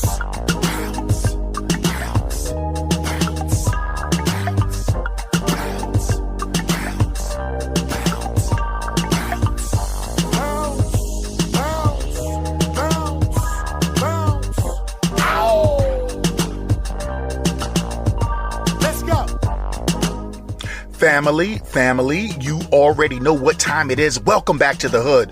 Welcome back home. Welcome back to Indian Radio's Mr. Moody's Neighborhood, featuring the 50/50 brothers and DJ Naturel. We are back in the building for another Friday, y'all. Listen, I want to get really to this because once again, my ass is out in them streets. All right, I'm at a particular location and I got a meeting in about an hour, so I need to get this shit done. So I'm going to try to keep my long-winded ass. I'm going to try the best to get this show done in under an hour. Now, y'all know how that work, because y'all know Podcast Diddy like talking. But let's do this real quick, family. Listen, let me do the podcast spill, because I got some great announcements to make, all right? Let me do the podcast spill. You're listening to the podcast. That means you know how to find the podcast. It also means that you know how to direct people to the podcast. So just whatever you listen to, man, Stitcher, iTunes, Podbay, Podbean, whatever the hell, we're anywhere that podcasts are at. Check the show out and spread the word. There is a spread the word movement that's kind of being re-energized when it comes to Mr. Moody's Neighborhood, man. I'm just really loving what you guys are doing for the show. So, listen to the show, support the show, spread the message along, leave a review on whatever. If you want to leave a review, iTunes, I think you can leave some stuff on Stitcher, whatever, and be honest. Give us 5 stars if you like us. Give us 1 if you don't. I don't really give a fuck. I'm going to read your shit no matter what you put, because I don't really give a fuck about moving up anything. We doing very well the way that we're doing things. So just be honest, man. You love the show, support it. You don't, move on, because we always give you other great podcasts to listen to. Okay, now, if you want to hit us up, man, and leave a little voicemail, hit us up at 404-926-6639. That's 404-926-6639. Of course, you can email us at mrmoody'shood@gmail.com. That's mrmoody'shood@gmail.com. You can follow me on Twitter at Mr. Moody's Hood. You can follow the beautiful DJ Naturel at DJ Naturel, Naturel. Cousin Ed does not have a Twitter account to support his brand. Even though his brand is growing, he has nothing to support it. So you cannot get in touch with him on Twitter. Hit one of us up and we will relay messages and conversation to Ed. Now, you guys can use your favorite method of communication, and I really don't mind, because you guys have let it be known that this is more than a podcast thing. When I've been injured or when I've let on that I was a little tired, some of the personal message you guys leave me are very uplifting and motivating, and I appreciate y'all for that. So if you want to text me, hit me up at 678-386-5331. That's 678-386-5331. Now we got all that crap out of the way. Okay? Let me get to some great announcements, and then I'm going to move into this show. Let me pause the bounce. I got to pause the bounce for this, man. Now, I have the most awesome announcement that I've had in months. And I want to say congratulations and ring the bell for my baby brother Aaron from the Black Astronauts podcast and his beautiful queen Kendra on the birth of their princess Evelyn Peyton Barney. Round of applause. I got my recorder in my hand. I can't really do tap, beat, hit something and ring the bell. Hit something and ring the bell for my baby brother. Listen, man, they had their beautiful daughter. I think it was either late Wednesday night or early Thursday morning. The young queen was introduced to the world, and her name is Evelyn Peyton Barney. She is a cutie. I saw a picture of her. She is absolutely gorgeous. And let me tell you, man, let me throw my bounce back on. She's born into some great parents. She has a great father. You know what Aaron's been talking about the whole time his queen has been pregnant? Being a protector, being a provider. He hasn't been talking about things that he's not going to be able to do for a while. He hasn't said, I'm not going to be able to play my video games. No grown man should be whining about not being able to play a video game. But he hasn't done that. He hasn't been saying, I'm not going to be able to cut my podcast. Aaron has said I am prepping to be a father and an outstanding husband. He has not given a damn about anything except for his family, and he should be commended for that. And as I talk about this new man code today, because like I told y'all, today we're going to be talking about the new man code. He fits the description of a hell of a man. So congratulations, Aaron. Congratulations, Queen Kendra. And beautiful little Queen Evelyn Peyton Barney. We love you. You got a lot of uncles in podcasting. Well, I don't know how many uncles you got. I know I'm your uncle. And I know my brother, Big B's your uncle. So, you know, you got some back over here, all right? We love you. We are so happy that you're here. And you are being born into a wonderful family. So once again, ring the bell for you. I don't know how my levels sound, y'all, because I'm holding my recorder when I usually don't have to do that. But, you know, whatever. We'll deal with it. Now, also, I got to say happy belated birthday to my podcast baby mama and my energy queen and provider, Queen Kai from the Pisces Life podcast. Let me tell y'all how much of a fuck up I am. Yo, Kai is my boo. She provides me with energy 7 days a week. Kai will always hit me up like, yo, energy, king. Energy, my lord. Man. So her birthday was March 20th. And I made a mental note. Moody, on the 20th, don't forget Kai's birthday. Moody, on the 20th, don't forget Kai's birthday. What happens? The fucking 20th comes and I forget Kai's birthday. Which makes me really like a piece of shit. Now, I guess the only thing that makes me not so much of a piece of shit is because I forget everybody's birthday, including my own. I would barely know my birthday if someone didn't call me and say happy birthday. So, Kai, my podcast wifey, I apologize to you. Happy belated birthday. I owe you a belated birthday gift. And I tell you what, you are an outstanding queen. What a pleasure to know you. And man, I was on, I don't know when they're putting it out, but I was on the Pisces Life with Queen Kai and Queen Letitia. I think I mentioned that last week, but I had to mention it again. Ring the bell for my queens. All right. Happy belated birthday, Kai. So look, y'all, I have to be in a meeting in about an hour, so I need to get this goddamn show done. I'm hoping the quality will be well. I know if it's not what you're usually used to, which it probably is, it's going to be enough for you to get a great listen, okay? We don't stop moving. I don't stop podcasting. I will get the job done wherever I am, all right? I made a commitment to consistency, and I'm all about that consistency life, all right? We're going to take a quick break. Speaking of that, y'all know what I want to hear that I ain't heard in a couple of weeks? Seeing that it's my podcast wifey's belated birthday, how about that MMN Bounce remix with Kai Love? I'm going to play the Kai Love remix on this break, and then I'm going to go to some awesome spoken word called The Real Man. And I am going to put the credit in the notes if I remember, but even if I don't, I'm going to shout it out next week because I forgot who did this, y'all, and I hate that. But I want y'all to listen to the message as we're going to be talking about the new man code. All right, y'all. Indian Radio, Mr. Moody, Cousin Ed, DJ Naturel. We are here. We are getting ready to blast off. And we'll be right back with a pretty good podcast for y'all. Oh, Evelyn Peyton Barney, the little queen. The little female black astronaut. Welcome to the world, little mama. We love you. See y'all in a second. NDN Radio. Ladies and gentlemen, welcome to the 2014 season of Mr.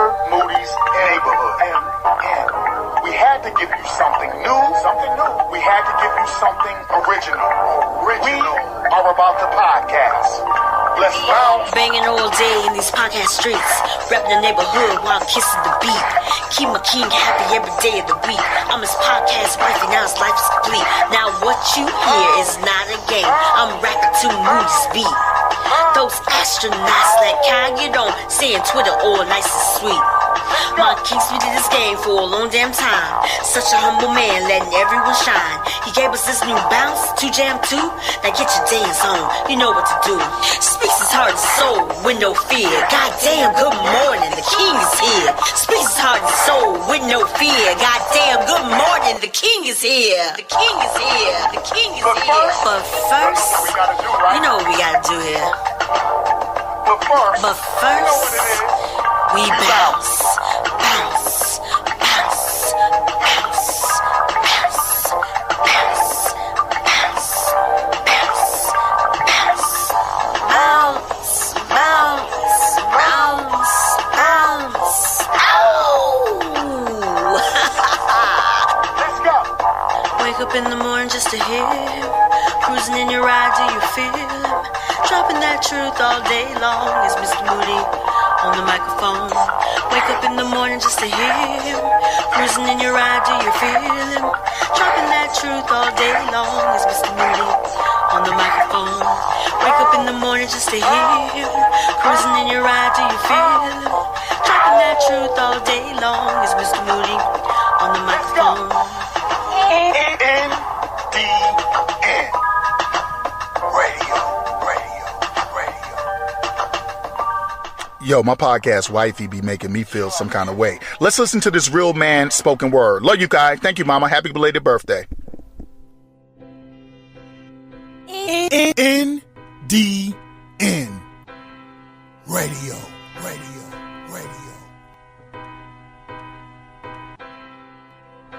Don't expect me to spit a thing. Actually, I want to throw up because of the men that we have these days make me sick. About to make me fuck up my tie. It's the speaker knockers.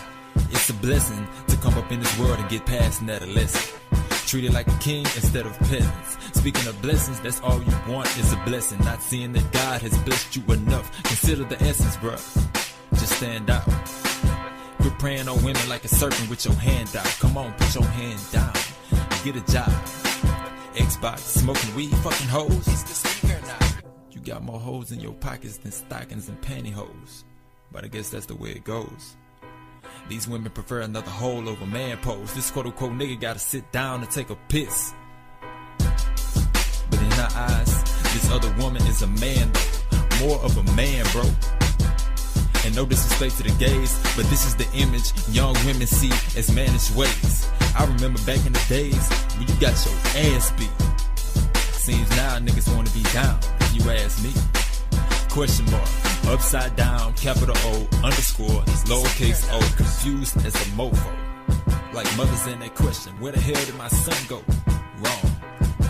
Or did I go wrong? Cause I can't show him how to be a man. A real man. Of which we lack so much these days. Fellas, we need to get our act together. Yeah.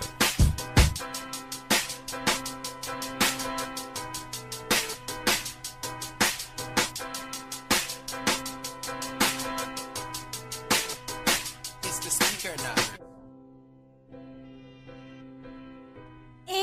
N-D-N. Radio. That was a real man. It's shameful, like when you introduce something like some spoken word and not have the person's name on hand, which I had it on hand, and I had to run, and I just could not. I didn't bring the information with me, so I apologize for that, but I'm definitely gonna try to include that in the note, or definitely next week make sure I go out of my way to double shout that spoken word artist out. So family, we're back in Mr. Moody's neighborhood. I am Mr. Moody. I am Mr. Moody from the Jeff is Moody imprint. When you hear a lot of stuff that's going on Indian radio now, that's that Jeff is Moody. You know, I am always going to be a part of Indian radio, obviously, because I own half of it. But, you know, Jeff is Moody. You branch off. I put in a lot of work. I've changed my brand a little bit as far as titles and the way that I handle things. So when you guys hear a lot of stuff, man, you're going to hear that Jeff is Moody imprint on those. The Jeff is Moody podcast, Super 7, Saturday Morning Hangover. It's all crew effort, but on my behalf, it's, you know, Jeff is Moody. So y'all get used to that Jim. When you say J.I.M, That's Jeff is Moody, all right? So today, we're going to be talking about the new man codes. A lot of these man codes are pre-existing, but some of them need to be refreshed. And I think that I added a couple on. And I'm going to be really quick with this because dudes are fucking up. Men, I don't know if our goal is not to produce future generations or to stake claim in our dominance and supremacy. But it seems the new thing for men is to be very, very weak in soul and spirit and even physically. Not to have regard for ourselves, our helves, our queens, our children. And this is just a lot of men. It's not all. A lot of people will say, well, speak about the positive. Well, I do speak about the positive often. But positive brothers, we are already united. So we got to shed a little spotlight on the brothers that are not getting it done and try to help them along the way. And when they don't want to be helped along the way, when failure is what they want, when failure is what they are used to, and when they are not going to turn from failure, we throw them in that male, hood rat, gerbil, and hamster category. But you'll be surprised how many brothers want to do the right thing. And that's why we try to put it in your face, try to hold that mirror up to your face so you'll do the right thing. So let's talk about a couple of man rules. All right, now look, I'm not even going to I'll say number one as I'm reading them, but there's not a number amount to this. But, number one for the new man code, my kings, we will be mentors. We will be mentors, especially for our young kings and queens. Even the physical posture of a black man, it's imposing. It demands authority. Even the way that we walk, the bass in our voice, the way that we can aggressively handle situations and any kind of adversity. We need to be mentoring. We have become very selfish in our ways. Everybody is talking about me, I. And we have generations of young black men and women that have grown up without our mentoring. And we can try to act like it doesn't exist. And we can try to act like it's not our responsibility, but it is. And if you think that strictly taking care of yourself is the way to go, I am here to guarantee you that whether you believe in heaven and hell, which I'm not so much of a heaven in the sky, hell under the earth kind of guy, but I do believe there's an alternate destination for karma. You will find out the result of your selfish ways. They will be painful and they will be something that will burn you through eternity. We need to be mentoring. You don't have to be certified as a psychologist, a counselor to mentor. You don't have to be a college graduate to mentor. Those things are great. All you have to do is know better. To reach out to a young man and say, hey, little brother, come here, let me talk to you about something. To see a little sister going up that wrong path and say, hey, little mama, come here.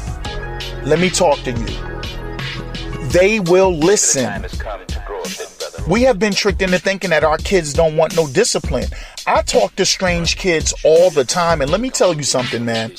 They want that discipline, and they want to feel love, and they want to be respected. So we need to mentor. And for all of my kings that are out there mentoring, you know exactly what I am speaking of. And I salute you, and I am very proud of you. And let's spread it along. Let's keep it going strong. For all of my cats that were thinking I'm just going to get up and live for me and whatever, I want you to rethink that. Just 5 minutes can really turn a young kid's life around. We need to mentor our young men and women. And you know what? We need to mentor our women, our black women, because they just want to know that we love them. And they may be difficult to deal with at times when we put that mirror in their faces. But you have to be brave enough to do it and not care about the attitude, knowing that you're doing the right thing. And that goes for men our age and older. A younger man can mentor an older man. Spread that wisdom and spread that, spread your strength, brother. Spread yourself out. There will still be enough for you to achieve all of your goals in your reserve. But you must spread yourself out. Humble yourself and spread yourself out and help other people. So we will be mentors. Rule number 2, and this seems to be a rule that a lot of brothers have let go by the wayside. We will not lust for or bang our brothers' women, even if they're separated. Even if your brother's woman is a whore. Ring the bell for whores. We will not lust for or bang our brother's women or woman, even if they're separated, even if she's with it. When I see one of my brethren with a woman that he's serious with, she may still be attractive in my eyes, but she is so off limits. She is like trying to jump up and backslap the moon from the planet Earth, from the ground. But we got a lot of dirty niggas out here now. We got a lot of scandalous women, but this is not a woman code show. We'll leave that up to some of our beautiful queens. I would like to, you know what? I am asking and challenging all of these intelligent women of podcasting. All of my beautiful queens and all of my sisters. I'm challenging y'all. Make a woman code. The beautiful KC Lehman, Kai Love, Letitia, Queen Karen from the Black Guy Who Tips. Whiskey Wine Moonshine. All of y'all beautiful, intelligent women out there. I want to hear y'all challenge your sisters, challenge your fellow queens to a woman code.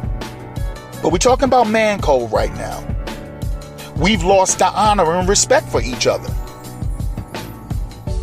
A motherfucker will go play basketball with you, help you fix a flat tire, and be sticking dick up in your trifling ass, gerbil ass wife or girlfriend. Listen, I got this thing.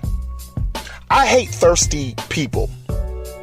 So, you know, all of us go someplace, whether it be the gym or the job or someplace we go where there's an attractive woman there that brothers is always goggling or googly-eyed over.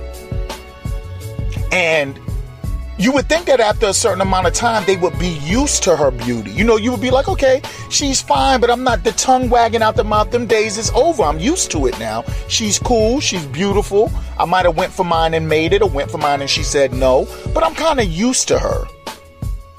But I'm telling you, men have become too many men, not all. Too many men have become so low level, so thirsty, so hard up. Women outnumber men, period. What the fuck would you be paying so much attention to your boy's girl for? You dirty motherfuckers. We will not lust for or bang our brother's woman, even if they separate, even if she's with it. And all of you have known a brother that's completely pussy whipped, and his girl has hit on you. I've been through it. And you're like, man, I can't say nothing to him because he gonna take her side and she gonna be like, oh, hell no. You know I wouldn't do that to you. And so we don't say nothing. Let me tell you, I will rat a gerbil out in a heartbeat. Because I don't care if you college educated, make $100,000 a year, look like goddamn 86 Vanessa Williams. If you fucking with my man and you throw some fucking serious sexual shit at me, I'm ratting your fucking ass out on the spot. Ring the bell for me being a stand-up motherfucker. Hey, yo, I got the bell on this leather thing. It's incredible. I podcast anywhere. I will podcast any fucking where. So let me ring the bell again. I don't know if y'all heard that. You dirty niggas. Yo, you don't respect your homeboy if you lusting after his woman. You know what I don't even do? I don't even, when it's somebody that's really in my family, in my circle, the first couple of times you meet that girl, you may be with the crew like, yo, she is banging, son. But yo, after you see that they serious, I don't even do that. Niggas be like, yo, so-and-so girl is banging. Like, yeah, well, you know, that's his girl. You know what I mean? It's so many women out here. Why the fuck do you want to fuck with someone's woman, man? Especially one of your brothers. So that's another goddamn man code rule. We will not lust or bang our brothers' women. A lot of y'all trifling ass rats, boy. Some of y'all women are trifling and fuck. And look, if my queens don't address y'all, I'll do a show with women code. And I'll address your ass. And trust me, it won't be as polite as they would be. Moving right along. Rule number 3, we will not steal from our brothers. And that's not talking about his woman. We will not take anything that belongs to our brothers that he didn't give us. If I walk in your house, King, and you got $1 million on the table and 2 pennies on the floor, and if you bump your head and get amnesia and forget how much money you got there, when you wake up, you will have $1 million on the table and 2 pennies on the floor. I do not steal from my brother. I don't steal from anyone. We will not steal or take from our brothers.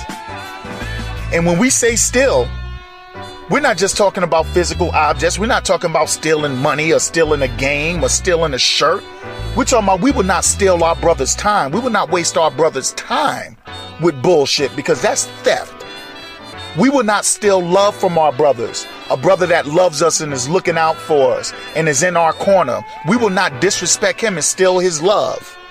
We will not steal from our brothers. Rule number 4.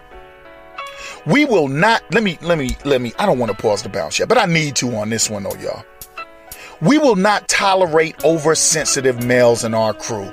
Jesus Christ, let me reach over and ring my bell on this leather fucking apparatus. We will not tolerate oversensitive males in our crew.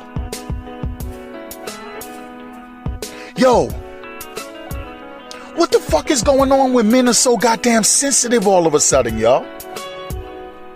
Y'all know what I was dealing with the other day? I was talking to one of my homies, and I don't want to say his name. They listen to the podcast, but y'all know who I'm talking about. I'm just not going to say your name because then everybody's going to laugh at y'all niggas.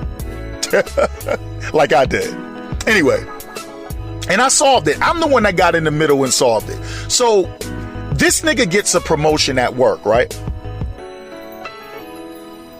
So his boy was looking for another job, got a better paying job. Then a couple of months later, this guy got a promotion at work. And I had noticed they wasn't really vibing with each other. These niggas they're like brothers from another mother. So I was like, yo, what's up with y'all niggas, man? He was like, yo, I found out, you just learn, you live and you learn. I said, live and learn what, man? He was like, yo, you know what I'm saying? Yo, he was looking for another job. I had his back, you know what I'm saying? He found a high paying, baritone, big, thick, husky nigga. Yo, he got another job and shit, you know what I'm saying? I took that nigga out, you know what I mean? We went out to the sports bar, we chilled out, I paid for everything, man. I was so happy for this nigga, you know what I mean? So months go by, I get my promotion. This nigga come over the crib with a 12-pack. I'm thinking we gonna drink the 12 and hit the street. This nigga's like, yo, I gotta get back home and shit, but congratulations, my dude, da-da-da. And I was like, huh? Wait a minute. That's why you're not talking to a nigga you've known over 12 years? Because when he got another job, you took him to the sports bar, and when you got a job, he came over with a 12 and said congratulations, but he had to leave? That's why you not talking to your 12-year brother?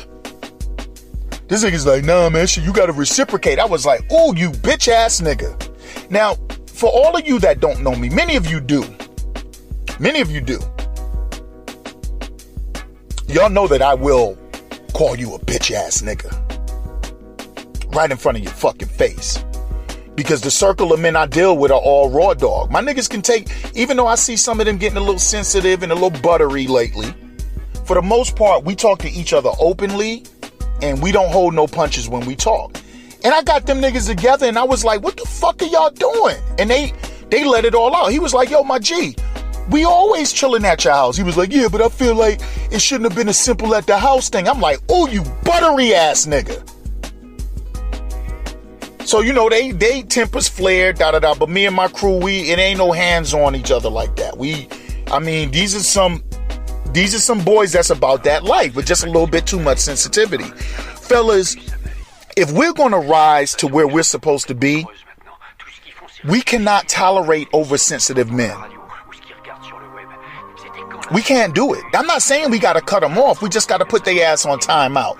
We got to put they little motherfucking buttery, crunchy asses in the corner until they toughen up a little bit. The world is hard than a motherfucker. And we can't deal with men that are supposed to be leaders of themselves, of their households, and in the community.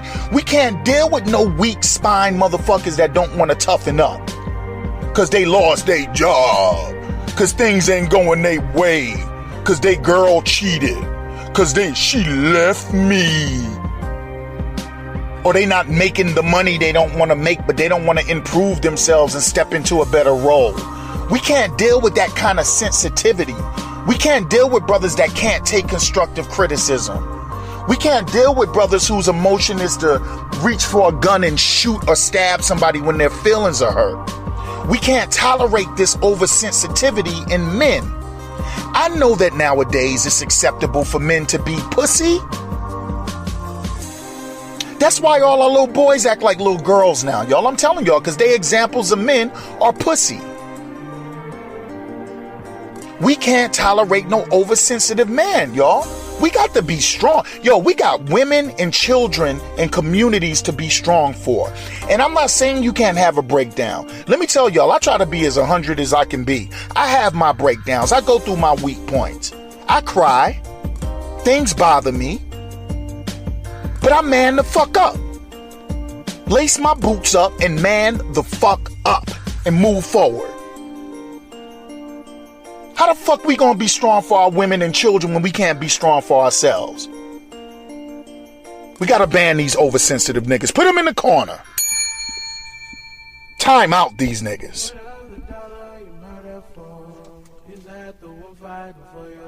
Now, I wasn't particularly calling my two homies buttery, but I'm just saying the behavior from one of them was buttery-ish.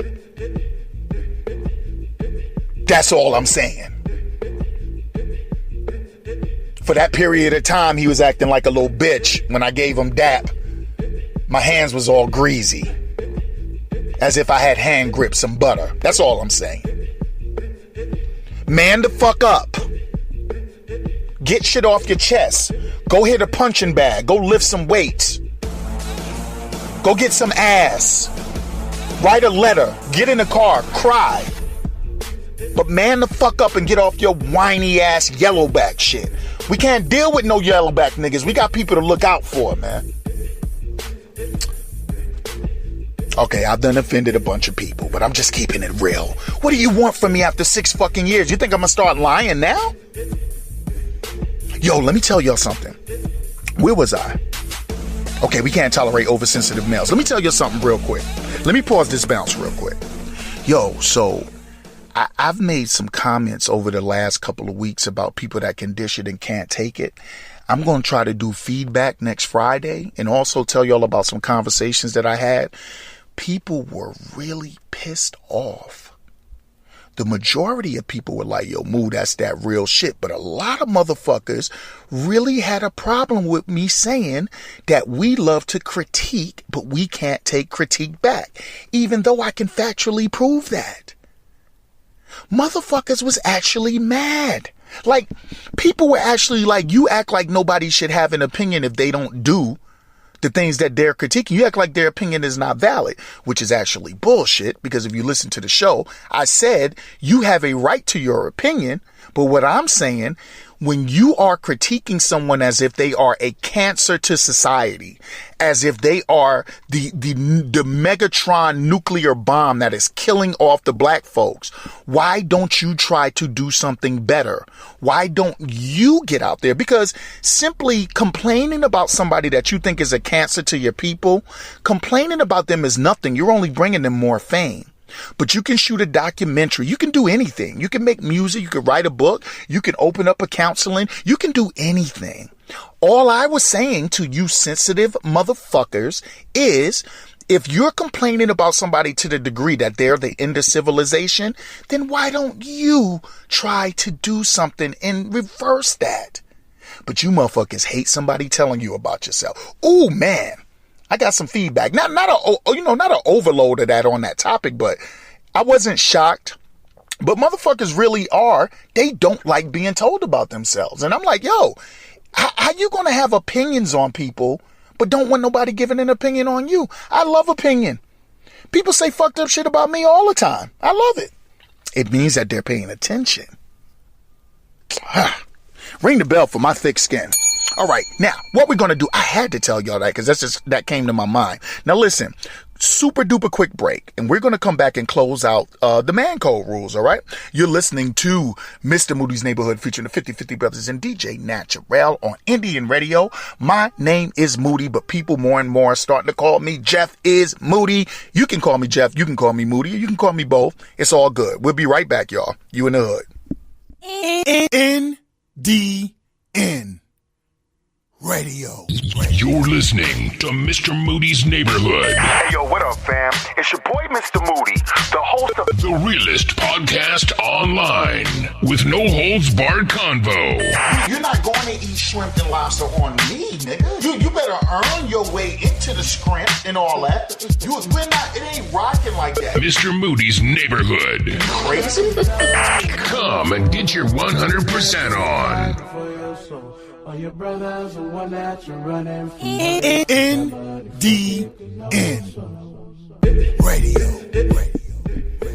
We're back, family. We're back. Welcome back to Mr. Moody's Neighborhood. We're talking about, man, the new man code rules. You know, like I said, a lot of these were pre-existing. It's just that we slipping. We just slipping. So moving right along, we can't do that. Yo, we can't do the sensitive male stuff, y'all. Seriously. And you know what? If you know a sensitive dude, talk to him. Because you can't just shit on him without talking to him. He may not know he's being sensitive. Like, my homie didn't see that as sensitive. He saw it as respect. And we talked to him and was like, that's a distorted sense of what respect is. You know what I'm saying? Like, you don't know somebody's situation. Both of them make great money, but you don't know a nigga's situation. That dude got 3 kids. He said he had to get home. He had to get home. Y'all working, but that's over and done with. But yo, talk. If you a man, talk to your people. Don't let niggas slide with that baby shit, that baby bed pacifier shit. All right. So moving right along. We will not be jealous of our brothers. I don't know what number this is now, so I'm just going to read these shits. We will not be jealous of our brothers, y'all. We will support our family. The new man is worse than any kind of woman because he'll support a dude until that dude actually makes it. Then he get mad at him. You know, it'd be a no talent guy that has no discernible talents, but he supported a dude that wanted to start a business, didn't put no work in, just say, yo, I got your back, I'm with you. And then the dude make it, but he can't really employ dude because dude's not really employable. And the nigga call him a sellout and say he mad at him. Rather than saying, yo, I like what my homie is doing, let me study it so I can be a part of this. We will not be jealous of the success of our people.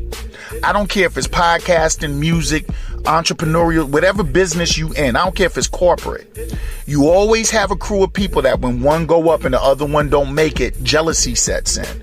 We will not be jealous of our brothers. We will be proud of them. We will support them. And even when they doing better than us, and even when we kind of heard about it, we gonna support. We are going to support our brothers. No jealousy, y'all. Now, there's groups of y'all and y'all talking because every group goes through that.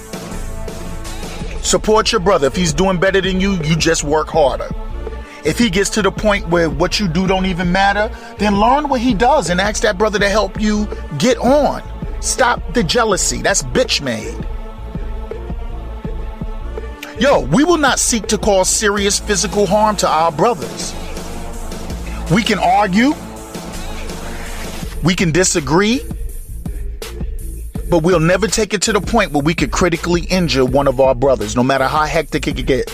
There are certain lines that could be crossed, but outside of that, real brothers and real men are not going to cross those lines of harming your child, or spitting in your woman's face, or pulling a knife or gun on you. Outside of those circumstances, we will not physically, seriously damage our brothers. Sometimes y'all got to take it back to the old school and knuckle up.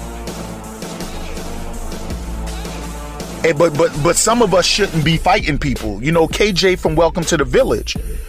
KJ is an ass-kicking machine. That boy's a professional fighter. I don't know if KJ might be pro. KJ can hurt somebody. And that's why when you talk to KJ's the most peaceful guy in the world because he knows he can get in trouble for fighting you. I'm that way too. I am not supposed to be fighting anybody. Now, even though I'm older and I have more injuries that probably make me less lethal than I was before, I still know enough to hurt somebody. I am not supposed to be fighting somebody to the point where I can lose my temper and something can happen. Y'all talk to KJ from Welcome to the Village. Y'all listen to that Welcome to the Village podcast, by the way. Outstanding show. KJ is the nicest guy in the world, long as you don't violate him. And violence is whack. Shooting, stabbing, just beating the shit out of somebody, kicking them when they down is whack. We are family. We are brothers. If we're going to disagree, let's disagree. If we're going to break some shit, let's break some shit. But do not put your hand on your brother and injure him to the point where it's something you'll regret. We will not cause serious physical harm to our brothers. We will not create rumor, spread falsities, or maliciously sabotage our brothers. That goes back to being jealous though, because jealous niggas do jealous things. If we're going to say something about one of our brothers, it's going to be the truth. If we're going to say something about one of our brothers, it's going to be the truth. And it's going to be a truth that we've already talked to them about. And if they say, let's keep this between us, we're going to keep it between us. One thing about me, if I'm giving people examples of something, I'll bring some shit up. But if it's something where it's like, yo, this is squash just between me and you ain't gonna hear it. Anybody that know me know that. This also goes back to not being jealous, and this goes back to, listen, there's no use in lying on somebody. There's no use in sabotaging somebody. There's no use in putting negative shit in ears of people for an innocent person. Sometimes niggas will tell lies about somebody just to make themselves feel better. We will not sabotage our brothers, y'all. We will not create rumors or falsities. This is family. Okay, you know what that was? That was rule number 7. So look, rule number 8. We will not co-sign or explore or applaud extreme coonery, fuckery, and douchebaggery from our brothers. We are out here co-signing niggas doing bitch-made shit. We are out here co-signing men taping women fighting and yelling world star. We are out here co-signing men putting their hands on innocent men and putting their hands on children and women when they don't deserve it. We are out here supporting niggas making kids and not taking care of their children. We're supporting grown men acting like children. Those days are over. We will not applaud coonery, fuckery, and douchebaggery. I don't hang with douches. I don't hang with coons. Now, I do know a lot of goons because sometimes you got to make sure you know people that go, throw somebody off a roof. But that's a whole different podcast because I used to be one of those guys. I'm not that anymore. Thank the Most High. We will not co-sign that fucked up shit. We'll let them brothers go. Them brothers that ain't doing nothing with their life. Them brothers that's destroying their bodies to the point where it's affecting their relationship and their friendships. Them brothers that's out here creating responsibility that they're not taking care of, we got to cut them loose. First, we going to try to show them love and we going to try to show them the right thing to do. But when that doesn't work, we got to put them in that gerbil, rat, and hamster category. We out here representing y'all. We will not condone or co-sign the coonery. The last rule, and I know that you guys have rules of your own, but the last rule is we will return as men, not only black men, but especially as black men, but as all men.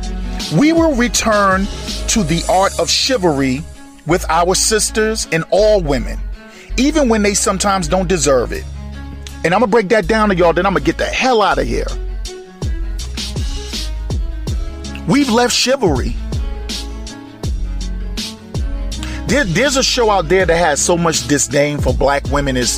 At first you listen to it and you don't get angry. I mean, if you're an adult, people's opinions are not going to make you jump off a roof. You may get passionate about it, but you're not going to get violently ill about it. But first you may be a little angry, then you'll be confused, and by the time you really check these brothers out, you'll just be laughing at them. because they hate their women, and they kind of masquerade it as being they're literally calling you a dirty black bitch because they love you, and they don't separate the rats from the queens. They don't get no shine on my show. They don't get no shot on my show. But there are just men out there that think that we don't have to be gentlemen anymore because these black bitches don't deserve it. But every black woman is not a black bitch. And even a black bitch, I'ma hold the door open for. If she don't say thank you, it's not about her. I don't hold doors open for women to say thank you. I hold doors open for women and men because that's what I'm supposed to do as a decent human being. That is what I'm supposed to be doing as a citizen. That's what I'm supposed to be doing as a real man. This is not a tit for tat kind of thing. Real men don't really live by that tit for tat code. You know, we all fall short and we all do get tit for tattish at times. But we got to return to the art of chivalry. I heard a brother talking one day and he was like, man, if I drive by one of these hoes in the rain with a flat tire, I'll splash fucking water on her ass. Well, yeah, because you a fuck boy. And you ain't no man. You mean to tell me that every woman got to pay for the sins of a few? We got to return back to chivalry, y'all. One thing that I'm proud of, it's no use. I'm not a really braggy kind of guy unless it's joking. I don't like taking a lot of credit for stuff. I kind of shy away from that. But one thing I'm very proud of is that we really do have a nice sized audience. And one thing I'm proud of is that I'm starting to notice people in passing saying, "What's up, King?" I'm starting to listen to people that saying, "What's up, King? What's up, Queen?" I'm not saying that's all because of me, but I'm saying my audience that wasn't saying it before, they're saying it now. And I know that maybe I made a mark. Maybe I don't deserve the credit for it, but I know maybe from me being so adamant about us respecting each other, maybe it's rubbing off. I'm not saying I created it. Maybe it's just a pleasant coincidence. I'm starting to notice people put emphasis on good morning. People that listen to this show, and that means a lot. We got to return to chivalry. We got to protect our women. Women are protected. Every other race of women is protected. And black women are just out there, fellas. We can't do this man code without returning to embracing and respecting our women. For the rats, hamsters, and gerbils, we try with them. We give them our best effort, but we gotta, at some point in time, we gotta cut them off. But you know what? I will hold the door open for a hood rat 10 days out of 10. She's still a woman. And that's what I'm supposed to be doing, fellas. Even when she doesn't say thank you, it's not about her. It's about me knowing what I'm supposed to be doing as a man. We gotta return to chivalry. We got to return to talking to our elders as yes, sir, yes, ma'am. You're not a lame. We got young cats that listen to this podcast. We have people that let their 15 and 16-year-old sons listen to it. I don't know if I agree with that, but I can't stop that. We tell you this is an adult-only podcast. But you're not lame or corny if you say yes, sir, yes, ma'am. Good morning, sir. Good morning, ma'am. Your elders have walked a path before you, and they have said it and made it possible for you to be such a little ignorant fuck nigga. We gotta return to chivalry. These are some of my man code rules. I know that you guys have your own. You know, hit me up, man. 678-386-5331. Mr. Moody's Hood on Twitter. MrMoody'sHood@gmail.com. Yo, hit me up. Hit us up and let us know about some of your man codes. Fellas, we are the leaders. We are the foundation. We have to be brave enough and strong enough to stand on our own 2 feet. We have to be brave enough and strong enough to stand up for our women and our children's and our communities. All right? So on the way out, we will be mentors. We will not lust or bang our brother's woman, even if they separated, and even if that rat is with it. We won't steal from our brothers. We will not tolerate oversensitive males in our crew. We will not be jealous of our brothers. We will not seek to cause serious physical harm to our brothers. We will not create rumors, spread falsities, or maliciously sabotage our brothers. We will not co-sign or applaud coonery, fuckery, and douchebaggery from our brothers. And we will return to the art of chivalry with our sisters, all women, and with our brothers.